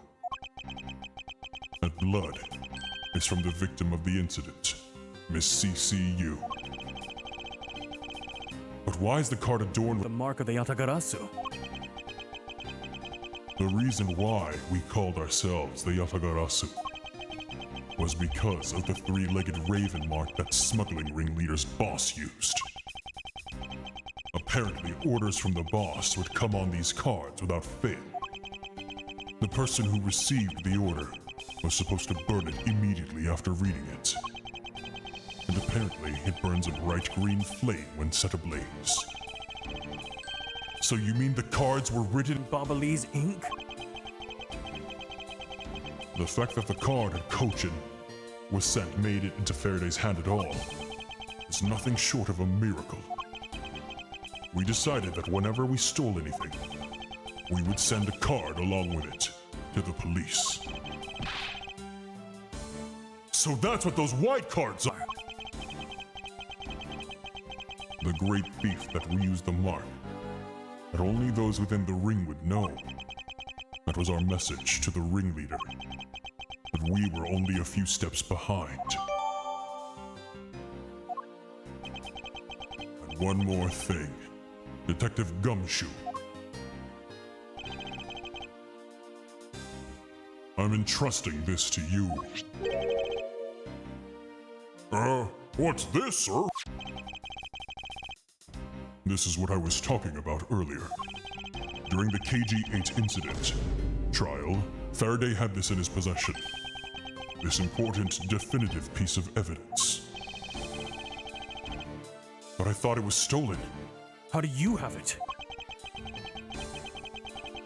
The person who stole it from us 10 years ago was a man by the name of Ernest Amano. And he had it locked and hidden away for all of this time. But we forced him to tell us where it was finally, after the other day's kidnapping case. This video! Don't come any closer! I'm warning you! This is the same video as the one Mr. Portman was trying to conceal from me! Yeah, it would seem that even he was caught up in the ring's web. Amano was preparing to take on the boss someday. And the video was his insurance. That's where that prosecutor comes in. He was to retrieve the video. On top of that, he was apparently instructed to sneak into your office and steal card. You saw it for yourself, right? The card that told him to preserve the evidence. Then that card was not the card of the Yatagarasu, but rather a directives card from the ringleader to Mr. Portsman. The two pieces together make for a strong weapon for whoever holds them. The evidence Mr. Portsman thought to withhold from me, and the one that you stole from my office last night. Both pieces are illegal, and for me to use either one is... Whether you use them or not is up to you. But they will be of help to you when you take on someone who is above the law. Is the boss one of those who cannot be brought to court that Mr. Faraday spoke of? Detective Bad, there's no limit to the law, for it is the people who determine the limits to them. You still insist that even now? You really are something else. I leave the rest in your hands. Now then, Detective Gumshoe, the handcuffs. It's time to lock up the last remaining member of the Yatagarasu. Pops! Don't ever lose your detective spirit. Bobs, why is this happening? This isn't justice! Like I always told you, do not get emotionally involved. Now let's go. Yes, sir! Bye, Gummy!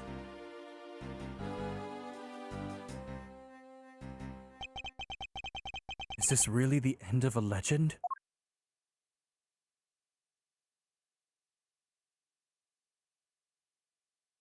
Bing bong, baby. Okay, that was gaggy. That was pretty good. But that is gonna be it for today.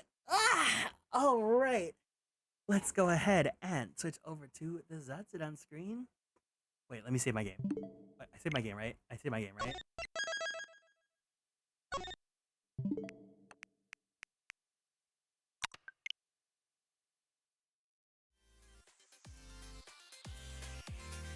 Alrighty, thank you guys so much for hanging out with me. I hope you guys had a great time playing Ace Attorney Investigations like I did. Yeah, thank you guys everyone for all the raids. It was so nice to meet all these new people here. thanks for the stream. Thank you for being here. It was really, really awesome. If you guys are new here and want to keep up on all the socials, please make sure to join us on Twitter, YouTube, TikTok, and Blue Sky at Atelier Kieran. If you guys want to join the Discord, the link is available down there. Especially, I highly implore you guys, because tomorrow we're going to be doing a potluck stream. We're going to be having a little Konstellations potluck. I'm going to be building another charcuterie board on stream to celebrate the holidays, because I literally give it to my family during Christmas. And I want to make it like a little event. So if you guys would like to join, all you can do is, if you're going to cook something, bake something, buy something, just any sort of food, do it, take a picture of it, and send it in the Discord. We have a thread over there.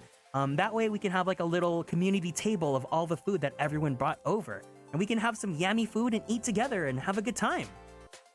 So you can either send it on the Discord, or if you don't want to join the Discord, you can send it on Twitter or Blue Sky as well.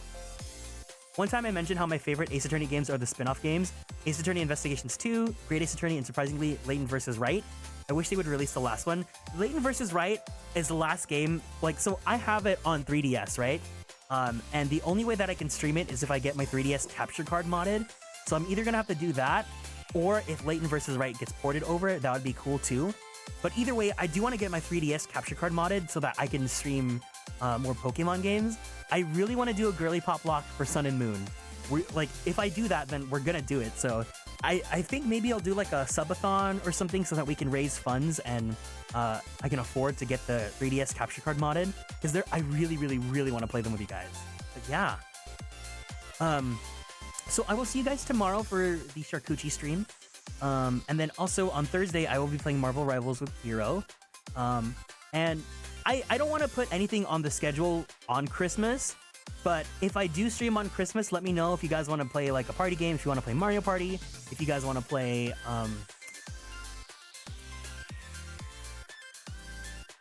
Fortnite, I guess? I don't know. But either way, yeah, just let me know.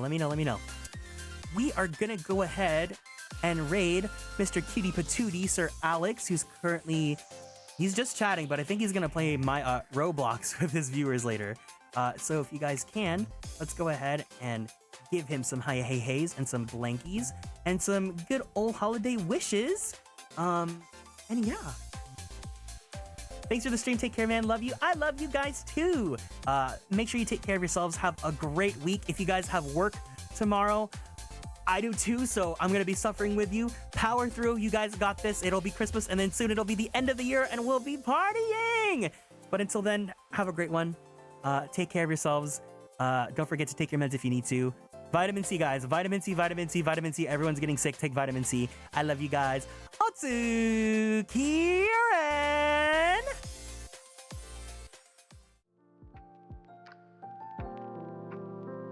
Bye-bye! Bye-bye, bye-bye, bye-bye!